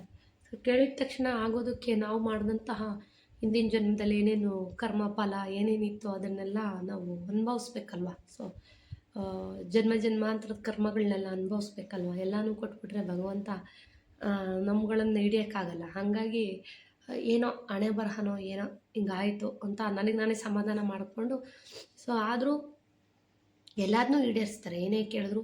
ಹೇಳಿದ್ನಲ್ಲ, ಸುಮಾರು ಸಲ ವೀಡಿಯೋನಲ್ಲಿ ಹೇಳಿದ್ದೀನಿ, ಸುಜಿತ್ ಹುಟ್ಟೋಕ್ಕಿಂತ ಮುಂಚೆ ಇದೇ ಥರದ್ದು ನಾನು ಪ್ರೆಗ್ನೆಂಟೇ ಆಗಿರಲಿಲ್ಲ. ಅದಕ್ಕೆ ಮುಂಚೆ 2 ತಿಂಗಳು ಮುಂಚೆ ನಾವು ಹೋಗಿ ದೇವ್ರನ್ನ ಕೇಳಿದಾಗ ಸುಜಿತ್ ಹುಟ್ಟೋದು ಅಂತ ಹೇಳ್ಬಿಟ್ಟು ನಮಗೆ ಹೇಳಿದರು. ಅಂದರೆ ಹೂ ಮುಖಾಂತರ ಹೇಳಿದರು, ನಿಮ್ಮ ಮನೆಗೆ ಗಂಡು ಮಗು ಬರುತ್ತೆ, ಗಂಡೇ ಆಗೋದು, ಹೆಣ್ಮಗು ಬರಲ್ಲ ಯಾವುದೇ ಕಾರಣಕ್ಕೂ ಅಂತ. ಎಷ್ಟೇ ಮನೆಯವ್ರು ಜಗಳ ಆಡ್ಕೊಂಡು ಕೂತ್ಕೊಂಡ್ರು. ಹೆಂಗೆ ಜಗಳ ಆಡ್ತಾರೆ ಅಂದರೆ, ದೇವ್ರ ಮುಂದೆ ಕೂತ್ಕೊಂಡು ಅವರು ಇಲ್ಲ, ನಾನು ಇವಾಗ ನೋಡಿದ್ರಲ್ಲ ಕುರು ಕೇಳಿದಾಗ, ಇಲ್ಲ ನಂಗೆ ಅದಾಗಲ್ಲ, ಅದು ಮಾಡಿಕೊಡಲ್ಲ, ನಾನು ಇದನ್ನೇ ಮಾಡಿಕೊಡೋದು ಅಂತ ಹೆಂಗೆ ಹೇಳ್ತಾರೋ ಹಂಗೆ ಹೆಣ್ಮಗು ಆಗಲ್ಲ, ನಿಮ್ಗೆ ಹೆಣ್ಮಗು ಕೊಡಲ್ಲ, ನಾನು ಗಂಟೆ ಕೊಡೋದು ಅಂತ ಹೇಳಿದ್ರು.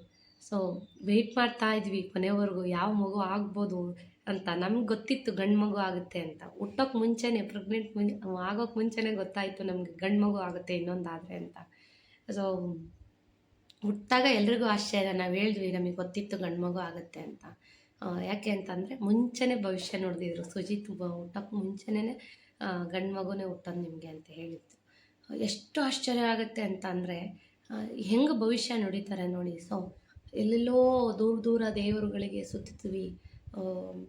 ನಮ್ಮೂರಲ್ಲೇ ಇರೋಂತಹ ದೇವ್ರನ್ನ ನಾವು ಭಕ್ತಿಯಿಂದ ನೋಡಿದಾಗ ಈಡೇರಿಸ್ತಾರೆ ಎಲ್ಲ ಒಂದು ಕೆಲಸ ಕಾರ್ಯನ ಏನು ಕೇಳಿದ್ರು ಈಡೇರಿಸ್ತಾರೆ. ಸೊ ನಮಗಂತೂ ತುಂಬ ಖುಷಿ. ನಮ್ಮೂರಿಗೆ ನಮ್ಮ ಶರಣಾತ್ಮ ಬಂದರೆ ಭಾಳ ಖುಷಿ. ಎಷ್ಟೋ ಜನಕ್ಕೆ ಆ ಪವಾಡ ಗೊತ್ತಿಲ್ಲ, ನಂಬುದವ್ರಿಗೆ ಮಾತ್ರ ಗೊತ್ತು ಪವಾಡ ಏನು ಅಂತ. ಸೊ ಎಷ್ಟೋ ಜನಕ್ಕೆ ಊರವ್ರಿಗೇ ಕೇಳಿದ್ರೆ ಏನು ಮಾಡಿಕೊಡಲ್ವಂತೆ. ಸೊ ನಾವುಗಳೋಗಿ ಅದೇ ಹೇಳ್ತಿರ್ತಾರೆ ಅರ್ಚಕರು, ಇವ್ರುಗಳೇನಾದರೂ ಬಾರೆ ತೊಡ್ತವ್ರು ಬಂದು ಏನಾದರೂ ಕೇಳಿಬಿಟ್ರೆ ಎಲ್ಲನೂ ಮಾಡಿಕೊಟ್ಬಿಡ್ತಾರೆ ಸ್ವಾಮಿ. ನಮ್ಮೂರವ್ರು ಏನಾದರೂ ಕೇಳಿದ್ರೆ ಹಿಂದೆ ಮುಂದೆ ನೋಡ್ತಾರೆ, ಮಾಡಿಕೊಡಲ್ಲ ಅಂತ. ಸೊ ಗೊತ್ತಿಲ್ಲ ದೇವ್ರ ಶಕ್ತಿ ಹೀಗೆ. ಇಷ್ಟ ಆಯಿತು ಈ ವರ್ಷದ್ದು ಶನ್ಮಾತ್ಮ ಊರಿಗೆ ಬಂದೋದ್ಮೇಲೆ ಆಲ್ಮೋಸ್ಟ್ ಎಲ್ಲ ಒಂದು ದೇವ್ರ ಕಾರ್ಯ ಮುಗಿದಾಗೆ ಎಲ್ಲನೂ ಮುಗಿಸ್ಬಿಟ್ವಿ ಈ ವರ್ಷ. ಇನ್ನು ಯುಗಾದಿ ಒಂದಿದೆ ಅಷ್ಟೇ. ಸೊ ಅದೇನು ನಾವು ಅದ್ಧೂರಿಯಾಗಿ ಏನು ಸೆಲೆಬ್ರೇಟ್ ಮಾಡಲ್ಲ. ನಮ್ಗೆ ಅದ್ಧೂರಿ ಅಂತ ಅಂದರೆ ಮನೆ ದೇವರು ಮತ್ತು ಮನೆ ದೇವ್ರದ್ದು ತೇರಬ್ಬ ಮತ್ತು ಊರಿಗೆ ಶನ್ಮಾತ್ಮ ಬರೋದು ಅಂತಂದರೆ ನಮಗೆ ಬಹಳ ಇದು. ಸೊ ಯಾರಾದರೂ ಈ ಕಡೆ ಬಂದರೆ ಖಂಡಿತ ದೇವಸ್ಥಾನಕ್ಕೆ ಹೋಗಿ ನೋಡಿ. ಸ್ವಾಮಿನ ನೋಡ್ತಿದ್ದಂಗೆ ನಿಮಗೆ ಗೊತ್ತಾಗುತ್ತೆ, ಒಳಗಡೆ ಮೂಲ ವಿಗ್ರಹನ ನೋಡಿದ್ರೆ ಗೊತ್ತಾಗುತ್ತೆ. ತುಂಬ ಪುರಾತನ ದೇವಸ್ಥಾನ ಅಲ್ದಿದ್ರೂ ಬಹಳ ವರ್ಷ ಆಗಿದೆ ದೇವಸ್ಥಾನ ಆಗಿ. ಅಲ್ದಿದ್ರೂ ಕೂಡ ಬಹಳ ಶಕ್ತಿ ಇದೆ. ಅಮ್ಮನೂ ತುಂಬ ನಂಬ್ತಾರೆ ಶನ್ಮಾತ್ಮನ. ಸೊ ಅಮ್ಮ ನೋಡಬೇಕು ಶನ್ಮಾದೇವ್ರನ್ನ ಅಂತಲೇ ಬಂದಿದ್ದು. ಸೊ ಅಮ್ಮಂಗೆ ಕ್ಯಾನ್ಸರ್ ಆದಾಗ ಹೋಗಿ ಒಂದು ಸಲ ಕೇಳಿದ್ವಿ, ಹೂ ಕೇಳಿದ್ವಿ, ಇದು ನೀನು ವಾಸಿ ಮಾಡ್ತೀಯಾ ಅಥವಾ ಹಾಸ್ಪಿಟ್ಲಲ್ಲಿ ವಾಸಿ ಆಗುತ್ತಪ್ಪ ಅಂತ ಕೇಳಿದ್ರೆ ಅವರು ಹಾಸ್ಪಿಟ್ಲಲ್ಲಿ ಇದು ವಾಸಿ ಆಗುತ್ತೆ ಅಂತ ಹೂ ಕೊಟ್ಟಿದ್ರು. ಅದೇ ರೀತಿಯಾಗಿ ಅಮ್ಮಂಗೆ ವಾಸಿ ಆಯಿತು. ಸೊ ಇಂಥವು ಎಷ್ಟೋ ಪವಾಡಗಳು, ಇಂಥವು ಕೆಲವೊಂದು ಹೇಳೋಕ್ಕಾಗಲ್ಲ ಪರ್ಸ್ನಲ್ ವಿಷಯಗಳು. ಸೊ ಇಂಥವು ಎಷ್ಟೋ ನಡೆದಿದೆ. ಹಾಗಾಗಿ ನಮಗೆ ಇದೊಂದು ಪ್ರಶ್ನೆ ಇದೆ. ಸೊ ಇದು ಈಡೇರಿದ ಮೇಲೆ ನಾನು ನಿಮಗೆ ಹೆಮ್ಮೆಯಿಂದ ಹೇಳ್ತೀನಿ ಯಾವುದನ್ನ ಕೇಳಿದ್ವಿ, ಏನನ್ನು ಈಡೇರಿಸಿದ್ದಾರೆ ಅಂತ. ಸೊ ವೆಯ್ಟ್ ಮಾಡ್ತಾ ಇರಿ. ಸೊ ಎಕ್ಸಸೈಸ್ನ ಶೇರ್ ಮಾಡಿ ತುಂಬ ದಿನಗಳಾಯಿತು. ತುಂಬ ಜನ ಕಮೆಂಟ್ ಮಾಡ್ತಾ ಇರ್ತೀರಾ ಬೆಲಿ ಫ್ಯಾಟ್ ಎಕ್ಸಸೈಸ್ಗಳನ್ನ ತೋರಿಸಿ ಅಂತ. ಸೊ ತುಂಬ ದಿನಗಳಾಯಿತು. ಹಾಗಾಗಿ ಇವತ್ತು ಒಂದು ಡೈಲಿ ಅಂದ್ಕೊಡ್ತೀನಿ ಒಂದು 3-4 ಎಕ್ಸಸೈಸ್ ಆದರೂ ತೋರಿಸೋಣ ಅಂತ. ಸೊ ಟೈಮೇ ಆಗೋದಿಲ್ಲ ವಿಡಿಯೋ ರೆಕಾರ್ಡ್ ಮಾಡ್ಕೊಳ್ಳೋದಕ್ಕೆ. ಸೊ ಇವಾಗ ವಾರ್ಮಪ್ಪಿಂದ ಶುರು ಮಾಡ್ತಾ ಇದ್ದೀನಿ. ಸೊ ಇವತ್ತು ಆಲ್ರೆಡಿ ನನ್ನ ಒಂದು 3/4 ಭಾಗ ಎಕ್ಸಸೈಸ್ ಮುಗಿದಿದೆ. ಸೊ ನಿಮಗೋಸ್ಕರ ನಾನು ಮಾಡಿ ತೋರಿಸ್ತಾ ಇರೋ ಅಂಥದ್ದು. ಸೊ ಬೆಲಿ ಫ್ಯಾಟ್ ಜೊತೆಗೆ ಬಾಡಿ ಫುಲ್ ಎಕ್ಸಸೈಸ್ ಅಥವಾ ಥೈಡ್ ಫ್ಯಾಟ್ ಈ ಥರದ್ದೆಲ್ಲ ನಿಮಗೆ ಫ್ಯಾಟ್ ಬರ್ನ್ ಆಗಬೇಕು ಅಂತ ಅಂದರೆ ಈ ಥರ ಒಂದು ಎಕ್ಸಸೈಸ್ನ ತೋರಿಸ್ತಾ ಇದ್ದೀನಿ. ಸೊ ಇದೆಲ್ಲ ಸ್ವಲ್ಪ ತುಂಬ ಕ್ಯಾಲರಿ ಬರ್ನ್ ಆಗೋ ಅಂಥ ಎಕ್ಸಸೈಸ್ಗಳು. ಸೊ ಯಾವ್ದು ಮಾಡ್ತಾ ಇದ್ದೀನಿ ಅಂದರೆ ಇದೆಲ್ಲ ರೆಗ್ಯುಲರಾಗಿ ನನ್ನ ಡೈಲಿ ರೊಟೀನ್ ಎಕ್ಸಸೈಸ್ಗಳಲ್ಲಿ ವರ್ಕೌಟಲ್ಲಿ ಇದ್ದೇ ಇರುತ್ತೆ. ಸೊ ಈ ವಾರ್ಮಪ್ ಮುಗಿಸಿದ ನಂತರ ನೋಡಿ, ಇದು ಒಂದು 15 ಕೌಂಟ್ ಮಾಡಿಕೊಂಡು ಬರ್ಫೀಸ್ನ ಮಾಡ್ತೀನಿ ಈ ಥರ. ಅಂದರೆ ಇದನ್ನು ನೀವು ಬಸ್ಕಿ ಅಂತಲೂ ಹೇಳ್ಬೋದು, ಬರ್ಫೀಸ್ ಅಂತಲೂ ಹೇಳ್ಬೋದು. ಸೊ ಇದು ನಿಮಗೆ ಥೈಡ್ ಫ್ಯಾಟ್ ಬರ್ನ್ ಆಗೋದಕ್ಕೆ ಕೂಡ ತುಂಬಾ ಹೆಲ್ಪ್ ಆಗುತ್ತೆ. ಸೊ ಇದು ಕೂಡ ಸ್ಕ್ವಾಟ್ಸ್ ಅಂತ ಹೇಳ್ತಾರೆ. ಸೊ ಇದು ಕೂಡ ಕೌಂಟ್ ಮಾಡಿಕೊಂಡು ಒಂದು ಸಿಟ್ಟಿಂಗ್ಗೆ 15, ಇನ್ನೊಂದು ಸಿಟ್ಟಿಂಗ್ಗೆ 15 ಇಷ್ಟನ್ನು ಕೌಂಟ್ ಮಾಡಿಕೊಂಡು ಮಾಡ್ತೀನಿ. ಸೊ ಈಸಿ ಅಲ್ಲ, ತುಂಬಾ ಕಷ್ಟ. ಸ್ಟಾರ್ಟಿಂಗ್ ಮಾಡೋ ಅಂಥವ್ರು ಒಂದು 10 ಟೈಮ್ ಕೌಂಟ್ ಮಾಡಿಕೊಂಡು ಮಾಡಿ. ಏಕೆ ಅಂತಂದರೆ ಬಾಡಿ ಫುಲ್ ಪೇಯ್ನ್ ಬರುತ್ತೆ. ನನಗಂದರೆ ಅಭ್ಯಾಸ ಆಗಿದೆ ಪ್ರತಿನಿತ್ಯ ಮಾಡಿ. ಸೊ ಒಂದು ವಾರ ಬಿಟ್ವಿ ಅಂದರೂ ಕೂಡ ಮೈಕೈ ನೋವು ಸ್ಟಾರ್ಟ್ ಆಗುತ್ತೆ. ಸೊ ಸುಸ್ತಾಯಿತು ಅಂತ ಅಂದರೆ ಸ್ವಲ್ಪ ರೆಸ್ಟ್ ತೊಗೊಂಡು ಮಾಡಿ. ಒಂದು ಸಿಪ್ ನೀರು ಕೂಡ ಕುಡಿಬೋದು, ತೊಂದರೆ ಇಲ್ಲ. ನೀರು ಎಷ್ಟು ಬೇಕಾದರೂ ಕುಡಿಬೋದು, ಆದರೆ ಸ್ವಲ್ಪ ಕುಡಿಬೇಕು, ಘಟ ಅಂತ ಕುಡಿಬಾರ್ದು, ಸಿಪ್ ಬೈ ಸಿಪ್ ಕುಡಿಬೇಕು. ಸೊ ಇದು ಕೂಡ ಇದೆಲ್ಲ ನಾನು ತೋರಿಸ್ತಾ ಇರೋ ಅಂಥದ್ದು ನಿಮಗೆ ಬೆಲಿ ಫ್ಯಾಟ್ ಜೊತೆಗೆ ಥೈಡ್ ಫ್ಯಾಟ್ ಕರಗೋದಕ್ಕೆ ತೋರಿಸ್ತಾ ಇರುವಂಥ ಎಕ್ಸಸೈಸ್ಗಳು. ಪ್ರತಿನಿತ್ಯ ನನಗೆ ಈ ಥರ ಎಕ್ಸಸೈಸ್ಗಳು ಇದ್ದೇ ಇರುತ್ತೆ. ಇದೆಲ್ಲ ನಾನು ಡೈಲಿ ಪ್ರಾಕ್ಟೀಸಲ್ಲಿ ಮಾಡೋ ಅಂಥದ್ದು. ಇದು ಕೂಡ ನಿಮಗೆ ತುಂಬಾ ಕ್ಯಾಲ್ರಿ ಬರ್ನ್ ಆಗುತ್ತೆ. ಸೊ ಇನ್ನೊಂದು ಬಂದು ಜಂಪಿಂಗ್ ಜಾಕ್ಸ್ ನಾನು ತೋರಿಸ್ತಾ ಇರೋ ಅಂಥದ್ದು. ಇದು ಕೂಡ ಕ್ಯಾಲ್ರಿ ತುಂಬಾ ಬರ್ನ್ ಆಗುತ್ತೆ. ಸೊ ತುಂಬ ದಪ್ಪ ಇರೋರು ಇದನ್ನು ಮಾಡೋಕ್ಕೆ ಹೋಗಬೇಡಿ. ಸೊ ತುಂಬ ದಪ್ಪ ಇರೋರು ಹೇಗೆ ಮಾಡಬೇಕು ಅಂತ ತೋರಿಸ್ತೀನಿ. ಅಭ್ಯಾಸ ಇರೋರು ಮಾತ್ರ ಮಾಡಿ. ಸೊ ತುಂಬಾ ಸುಸ್ತಾಗ್ತಾ ಇರುತ್ತೆ ಇದನ್ನು ಮಾಡಿದಾಗ. ಸೊ ಎಂಥವ್ರೂ 30 ಒಂದು ಸಲ ಮಾಡೋಕ್ಕಾಗಲ್ಲ. ಸೊ 15 ಕೌಂಟ್ ಮಾಡಿಕೊಂಡು ನಾನು 2 ಸಿಟ್ಟಿಂಗ್ ಮಾಡ್ಕೋತೀನಿ. ಇದು ಕೂಡ ನಿಮಗೆ ಕ್ಯಾಲರಿ ಬರ್ನ್ ಆಗುತ್ತೆ, ಫ್ಯಾಟ್ ಕೂಡ ಬರ್ನ್ ಆಗುತ್ತೆ ಅಂತಲೇ ಹೇಳ್ಬೋದು. ನೋಡಿ ದಪ್ಪ ಇರೋರು ಜಂಪ್ ಮಾಡೋಕ್ಕಾಗಲ್ಲ, ಯಾಕೆಂದರೆ ತುಂಬ ವೆಯ್ಟ್ ಇರೋರು ಮಂಡಿ ಮೇಲೆ ನಿಮಗೆ ತುಂಬ ಪ್ರೆಸರ್ ಬೀರೋದ್ರಿಂದ ನಿಮಗೆ ಫ್ರ್ಯಾಕ್ಚರ್ ಆಗೋಂಥ ಚಾನ್ಸಸ್ಸು ಜಾಸ್ತಿ ಇರುತ್ತೆ. ಹಾಗಾಗಿ ತುಂಬ ದಪ್ಪ ಇರೋರು ಮೊದಲನೇ ಬಾರಿಗೆ ಆ ರೀತಿಯಾಗಿ ನಾನು ತೋರಿಸಿದ್ನಲ್ಲ ಆ ರೀತಿ ಪ್ರಾಕ್ಟೀಸ್ ಮಾಡಿ ಆಮೇಲೆ ಜಂಪಿಂಗ್ ಜಾಕ್ಸ್ ಮಾಡಬೇಕಾಗತ್ತೆ. ಸೊ ಇದು ಎಲ್ಲನೂ ಕೂಡ ರೆಗ್ಯುಲರಾಗಿ ನಾನು ನಿಮಗೆ ತೋರಿಸ್ತಾ ಇರ್ತೀನಿ. ಸೊ ಒಂದು ಹಾಫ್ ಆನ್ ಅವರ್ ಆದರೂ ನಿಮಗೋಸ್ಕರ ಟೈಮ್ನ ಕೊಟ್ಕೊಂಡು ಸೊ ಡೈಲಿ ಎಕ್ಸಸೈಸ್ ಮಾಡ್ತಾ ಬನ್ನಿ. ನಾನು ಹೇಳೋದೇನು ಅಂದರೆ ಯಾವಾಗಲೂ ಸೊ ಸ್ಕೇಲ್ನ ನೀವು ಟಾರ್ಗೆಟ್ ಮಾಡ್ಕೋಬೇಡಿ, ಇಂಚಸ್ನ ಟಾರ್ಗೆಟ್ ಮಾಡ್ಕೊಳ್ಳಿ. ಬಾಡಿ ಇಂಚಸ್ ಅಂದರೆ ಕೆಲವ್ರು ಕೇಳ್ತೀರಾ ಇಂಚಸ್ ಅಂದರೆ ಏನು ಅಂತ. ಬಾಡಿಯ ಸುತ್ತಳತೆ. ಸೊ ಸುತ್ತಳತೆ ಕಡಿಮೆ ಆಗ್ತಾ ಬಂದರೆ ನಿಮ್ಮ ವೆಯ್ಟ್ ಹಿಡಿತಾ ಇದೆ ಅಂತ. ಸೊ ಸ್ಕೇಲಲ್ಲಿ ನಾನು ಯಾವುದೇ ಕಾರಣಕ್ಕೂ ಮೆಸರ್ ತೊಗೊಳೋದಕ್ಕೆ ಹೋಗಲ್ಲ. ಸೊ ನಮ್ಮ ಬಟ್ಟೆಗಳು ಲೂಸ್ ಆಗ್ತಾ ಇದೆ ಅಥವಾ ಸಣ್ಣ ಕಾಣ್ತಾ ಇದ್ದೀವಿ ನೋಡೋದಕ್ಕೆ, ವೆಯ್ಟ್ ಹಾಗೇ ಇದೆ ಅಂತ ಅಂದರೆ ತೊಂದರೆ ಇಲ್ಲ. ಸೊ ಅದು ಗುಡ್ ಅಂತಲೇ ಹೇಳ್ಬೋದು. ಒಂದು 8:30. ಸೊ ಇವತ್ತು ಒಂದು ಹಾಫ್ ಆನ್ ಅವರ್ ವರ್ಕೌಟ್ ಮುಗೀತು. ಸೊ ಬೆಳಗ್ಗೆನೇ ಯಾಕೆ ಹಿಂಗಿರ್ತೀನಿ ಅಂದರೆ ಸ್ವಲ್ಪ ಇಲ್ಲಿ ಕೆಲಸ ನಡೀತಾ ಇದೆ, ಡಿಸ್ಟರ್ಬೆನ್ಸ್ ಇದೆ, ಅಡ್ಜಸ್ಟ್ ಮಾಡ್ಕೊಳ್ಳಿ. ಸೊ ಬೆಳಗ್ಗೆನೇ ಯಾಕೆ ಹಿಂಗಿರ್ತೀನಿ ಅಂದರೆ ಕ್ಯೂ ಓಲೆ ಇರೋಲ್ಲ ಏನಿಲ್ಲ ಅಂತ. ಸೊ ಎಕ್ಸಸೈಸ್ ಮಾಡ್ತಿರ್ತೀನಲ್ಲ, ಅದು ನನಗೆ ಹಿಂಸೆ ಆಗ್ತಾ ಇರುತ್ತೆ, ಅದಕ್ಕೋಸ್ಕರ ಓಲೆ ಎಲ್ಲ ತೆಗೆದು ಇಟ್ಬಿಡ್ತೀನಿ. ಸೊ ಆಮೇಲೆ ಸ್ನಾನ ಆದ ನಂತರ ಹಾಕ್ಕೊಳ್ಳೋ ಅಂಥದ್ದು. ಸೊ ಇವಾಗ ತಿಂಡಿ ಎಲ್ಲ ಆಯಿತು, ಅಂದರೆ ನಾನು ತಿಂದಿಲ್ಲ, ಅವಲಕ್ಕಿ ಮಾಡಿದ್ದೀನಿ. ಸೊ ಸಾಂಬಾರು ಮೂಲಂಗಿ ಬೇಳೆ ಹುಳಿ ಮಾಡ್ತಾಯಿದ್ದೀನಿ. ವರ್ಕೌಟ್ ಆದಮೇಲೆ ಏನು ತೊಗೋತೀನಿ ಏನು ಅಂತ ತೋರಿಸ್ತೀನಿ ಬನ್ನಿ. ಗುಂಡು ಮರಿ ತಾಮಂದು ಒಳಗಡೆ ಇಡಿ. ನೀರೆಲ್ಲ ಹಾಕಿರೆ ಪೆಟ್ಟು ಬೀಳುತ್ತೆ, ನೀರೆಲ್ಲ ಹಾಕಿರಿ ಪೆಟ್ಟು ಬೀಳುತ್ತೆ. ಒಣಗಿಸಿಟ್ಟಿದ್ದೀನಿ, ವಾಶ್ ಮಾಡಿ ಇಟ್ಟಿದ್ದೀನಿ. ಬನ್ನಿ ಒಳಗೆ ಬನ್ನಿ. ಸೊ ಒಂದು ಕಡೆ ಅವಲಕ್ಕಿ ಉಪ್ಪಿಟ್ಟು ಮಾಡಿದ್ದೀನಿ. ಸೊ ಒಂದು ಕಡೆ ಮೂಲಂಗಿ ಬೇಳೆ ಸಾಂಬಾರ್ಗೆ ಇಟ್ಟಿದ್ದೀನಿ. ಕಡೆ ಸೌತೆಕಾಯಿ ಮತ್ತು ಬೆಟ್ಟದ ನೆಲ್ಲಿಕಾಯಿ ಜ್ಯೂಸ್ ಮಾಡೋಣ ಅಂತ ಇಟ್ಟಿದ್ದೀನಿ. ಸೊ ಬೆಟ್ಟದ ನೆಲ್ಲಿಕಾಯಿ ಜ್ಯೂಸು ತುಂಬ ಹುಳಿ ಇರುತ್ತಲ್ವ, ಅದನ್ನು ಕುಡಿಯೋಕ್ಕಾಗಲ್ಲ ನನ್ನ ಕೈಯಲ್ಲಿ. ಸೊ ಅದಕ್ಕೋಸ್ಕರ ಸ್ವಲ್ಪ ಕುಕುಂಬರ್ ಸೇರಿಸ್ಕೊತೀನಿ. ಯಾಕೆಂದರೆ ಕುಕುಂಬರ್ ಕೂಡ ತುಂಬ ಒಳ್ಳೆಯದು, ಹೊಟ್ಟೆ ಫ್ಯಾಟ್ ಕರಗಿಸೋದಕ್ಕೆ ಇದಕ್ಕೆಲ್ಲ ತುಂಬಾ ಒಳ್ಳೆಯದು. ಬರೀ ಬೆಟ್ಟದ ನೆಲ್ಲಿಕಾಯಿ ಹಾಕ್ಕೋಬೇಕು ಅಂತ ಏನಿಲ್ಲ, ನಮಗೆ ಯಾವ ಫ್ರೂಟ್ಸ್ ಬೇಕಾದರೂ ಅದ್ರ ಜೊತೆಗೆ ಸೇರಿಸ್ಕೋಬೋದು. ಸೊ ಮೇಯ್ನಾಗಿ ಬೆಟ್ಟದ ನೆಲ್ಲಿಕಾಯಿ ಹೊಟ್ಟೆಗೆ ಹೋದರೆ ಆಯಿತು. ಸೊ ನಾನು ಇದಕ್ಕೆ ಸೌತೆಕಾಯಿ ಮತ್ತು ಸೀಸನ್ ಯಾವುದಿದೆ ಆ ಫ್ರೂಟ್ನ ಹಾಕ್ಕೋತೀನಿ. ಸೊ ವರ್ಕೌಟ್ ಆದ ನಂತರ ಇನ್ನೊಂದು ಡಿಟಾಕ್ಸ್ ಡ್ರಿಂಕ್ಸ್ ಅಂತಲೇ ಹೇಳ್ಬೋದು. ಸೌತೆಕಾಯಿ ಫ್ಯಾಟ್ ಬರ್ನ್ ಆಗೋದಕ್ಕೆ ತುಂಬಾ ಹೆಲ್ಪ್ ಮಾಡುತ್ತೆ. ಈ ಬೂದುಗುಂಬಳಕಾಯಿ ಜ್ಯೂಸ್ನ ಮಾಡ್ತೀವಲ್ವ, ಅದೇ ರೀತಿಯಾಗಿ ವರ್ಕ್ ಆಗುತ್ತೆ. ಸೊ ಇನ್ನೊಂದು ಬಗ್ಗೆ ಮಾಡ್ಕೋಬೋದು, ಅದು ತುಂಬ ಎಫೆಕ್ಟಿವ್ ಆಗಿರುತ್ತೆ. ಅದು ನಾನು ನೆಕ್ಸ್ಟ್ ಬ್ಲಾಗಲ್ಲಿ ನಾನು ನಿಮಗೆ ತೋರಿಸ್ತೀನಿ. ಸೊ ಇದನ್ನು ಸಿಪ್ಪೆ ಸಮೇತ ಹಾಕೋತಾ ಇದ್ದೀನಿ ನಾನು, ಅಂದರೆ ಕುಕುಂಬರ್ನ. ಯಾವುದೇ ತರಕಾರಿ ಆಗಲಿ ನಾವು ಸಿಪ್ಪೆ ಸಮೇತ ಯೂಸ್ ಮಾಡ್ತಾ ಇದ್ದೀವಿ ಅಂದರೆ ಚೆನ್ನಾಗಿ ನೀರಲ್ಲಿ 3-4 ಸಲ ತೊಳೆದು ಯೂಸ್ ಮಾಡಬೇಕು. ಯಾಕೆಂದರೆ ನಿಮಗೆ ಗೊತ್ತೇ ಇದೆ, ಹೊರಗಡೆ ತರಕಾರಿ ಸೊಪ್ಪು ಏನೇ ಬೆಳೆದ್ರೂ ಕೂಡ ಔಷಧಿನ ಸಿಂಪಡಿಸ್ದಲೇ ಬೆಳೆಯೋದೇ ಇಲ್ಲ. ಹಾಗಾಗಿ ನಾವು ಏನೇ ಸಿಪ್ಪೆ ಸಮೇತ ಯೂಸ್ ಮಾಡ್ತಾ ಇದ್ದೀವಿ ಅಂತ ಅಂದರೆ ಚೆನ್ನಾಗಿ 2-3 ಸಲ ನೀರಲ್ಲಿ ವಾಶ್ ಮಾಡಿ ಯೂಸ್ ಮಾಡಬೇಕಾಗುತ್ತೆ. ಸೊ ಈವನ್ ತರಕಾರಿಗಳಿಗೂ ಅಷ್ಟೇ ಕೆಮಿಕಲ್ ಅಪ್ಲೈ ಮಾಡಿರ್ತಾರೆ, ರಾಸಾಯನಿಕ ಔಷಧಿಗಳನ್ನ ಸಿಂಪಡಣೆ ಮಾಡಿರ್ತಾರೆ.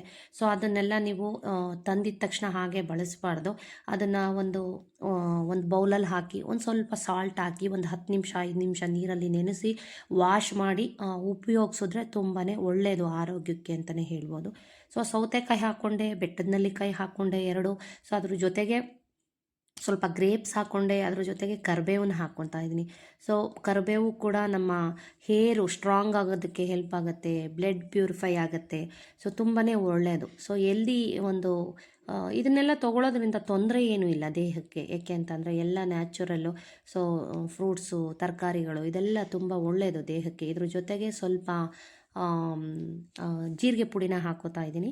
ಇದಾದ ನಂತರ ನಾನು ಯಾವುದೇ ಸ್ವೀಟನ್ನು ನಾನು ಹಾಕೋತಾ ಇಲ್ಲ, ಜೇನುತುಪ್ಪ ಯಾವುದನ್ನು ಯೂಸ್ ಮಾಡ್ತಾ ಇಲ್ಲ. ಸೊ ನಾನಂತೂ ಶುಗರ್ ಅಂತೂ ತುಂಬಾ ಕಂಟ್ರೋಲ್ ಅಂತಲೇ ಹೇಳ್ಬೋದು. ಯಾವುದೇ ಕಾರಣಕ್ಕೂ ನಾನು ಶುಗರ್ನ ಜಾಸ್ತಿ ಬಳಸೋದಿಲ್ಲ. ಶುಗರ್ ಬಳಸೋವಂಥ ಜಾಗಕ್ಕೆ ಸ್ವಲ್ಪ ಬೆಲ್ಲ, ಜಾಗ್ರಿ ಪೌಡ್ರನ್ನ ಉಪಯೋಗಿಸ್ತೀನಿ. ಸೊ ಇದಕ್ಕೆ ಯಾವುದೇ ಹಾಕ್ತಾ ಇಲ್ಲ. ಇದೇನು ಗೊತ್ತಾ ಸ್ನೇಹಿತರೆ, ಇದು ಗೋಂದ್ ಅಂತಾರೆ. ಸೊ ಬಾದಾಮ್ ಗೋಂದ್ ಅಂತ ನಿಮಗೆ ಇವಾಗ ಎಲ್ಲ ಶಾಪ್ಗಳಲ್ಲಿ, ಸೂಪರ್ ಮಾರ್ಕೆಟ್ಗಳಲ್ಲಿ ಸಿಗುತ್ತೆ. ಈ ಬಿಸಿಲಿಗೆ ಅಂತೂ ಖಂಡಿತ ಯೂಸ್ ಮಾಡಿ. ತುಂಬ ಕೂತ್ಕೊಂಡು ಕೆಲಸ ಮಾಡೋ ಅಂಥವ್ರು, ಡ್ರೈವರ್ಗಳು, ಸೊ ಟೈಲರ್ಗಳು, ಇವರೆಲ್ಲ ತುಂಬ ಕೂತ್ಕೊಂಡು ಕೆಲಸ ಮಾಡೋ ಅಂಥವ್ರಿಗೆ ಹೇಳ್ತಾ ಇರೋದು. ತುಂಬ ಬಿಸಿಲಿಗೆ ಹೀಟ್ ಆಗುತ್ತೆ, ಎಕ್ಸೆಸ್ ಆಫ್ ಹೀಟ್, ತುಂಬ ಜನಕ್ಕೆ ಫೈಲ್ಸ್ ಇದೆಲ್ಲ ಇರುತ್ತೆ ನೋಡಿ, ಅಂಥವ್ರಿಗೆಲ್ಲ ತುಂಬಾ ಈ ಗೋಂದು ತುಂಬ ಹೆಲ್ಪ್ ಆಗುತ್ತೆ, ತುಂಬ ತಂಪು ಅಂತಲೇ ಹೇಳ್ಬೋದು. ಸೊ ಬಾರ್ಲಿ ಅಕ್ಕಿ, ಆಮೇಲೆ ಸಬ್ಬಕ್ಕಿ, ಇದೆಲ್ಲ ಹೇಗೆ ದೇಹಕ್ಕೆ ತಂಪೋ ಇದು ಕೂಡ ಹಾಗೆ ಎಲ್ರಿಗೂ ಹೆಲ್ಪ್ ಆಗಲಿ ಅಂತ ಹೇಳ್ತಾ ಇರೋದು. ಸೊ ಪರ್ಟಿಕ್ಯುಲರಾಗಿ ಕೂತ್ಕೊಂಡು ಕೆಲಸ ಮಾಡೋರಿಗೆ ತುಂಬಾ ಹೀಟ್ ಜಾಸ್ತಿ ಆಗಿರುತ್ತೆ. ಅಂದರೆ ಈ ಕಬ್ಬಿಣದ ವರ್ಕ್ ಮಾಡ್ತಾರೆ ನೋಡ್ರಿ, ಬಟ್ಟೆ ಹೊಲಿಯೋದು ಈ ಥರದ್ದೆಲ್ಲ, ಅಂಥವ್ರಿಗೆ. ಸೊ ಈ ಥರ ಗೋಂದನ್ನ ಯಾವುದಾದ್ರೂ ಒಂದು ಜ್ಯೂಸ್ ಮುಖಾಂತರ ತೊಗೊಳೋದ್ರಿಂದ ದೇಹಕ್ಕೆ, ಅಥವಾ ಎದ್ದಿದ ತಕ್ಷಣ ಓವರ್ನೈಟ್ ನೆನೆಸಿ ಎದ್ದಿದ ತಕ್ಷಣ ಯೂಸ್ ಮಾಡೋದ್ರಿಂದ ದೇಹ ತಂಪಾಗುತ್ತೆ ಅಂತ ಹೇಳ್ಬೋದು. ಸೊ ಇದೆಲ್ಲ ಆಯಿತು, ಸ್ನಾನ ಪೂಜೆ ಎಲ್ಲ ಮುಗೀತು. ಸ್ನೇಹಿತರೆ, ಬ್ಲಾಗು ಲೆಂತ್ ಆಗುತ್ತೆ. ನಾನು ನೆಕ್ಸ್ಟ್ ಬ್ಲಾಗಲ್ಲಿ ನಿಮಗೆ ಡ್ರೈ ಫ್ರೂಟ್ಸ್ ಪೌಡ್ರ್ ಕೂಡ ಮಾಡಿದ್ದೀನಿ, ನೆಕ್ಸ್ಟ್ ಬ್ಲಾಗಲ್ಲಿ ತೋರಿಸ್ತೀನಿ. ಸೊ ಬ್ಲಾಗ್ ಲೆಂತ್ ಆಗುತ್ತೆ ಅಂತ ತೋರಿಸ್ತಾ ಇಲ್ಲ. ಇವತ್ತಿನ ಬ್ಲಾಗ್ ಬಂದು ಇಲ್ಲಿಗೆ ಹೆಣ್ಣು ಮಾಡ್ತಾಯಿದ್ದೀನಿ. ರಾಯರ ಮಠಕ್ಕೆ ಹೋಗಿ ಬಂದು ಹೆಣ್ಣು ಮಾಡ್ತಾಯಿದ್ದೀನಿ. ಮುಂದಿನ ಒಂದು ಬ್ಲಾಗಲ್ಲಿ ಸಿಗ್ತೀನಿ, ಅಥವಾ ಮುಂದಿನ ಒಂದು ಒಳ್ಳೆ ಕಂಟೆಂಟ್ ಜೊತೆಗೆ ಸಿಗ್ತೀನಿ. ಅಲ್ಲಿವರೆಗೂ ಟೇಕ್ ಕೇರ್, ಬಾಯ್. ನಮಸ್ಕಾರ ಸ್ನೇಹಿತರೆ.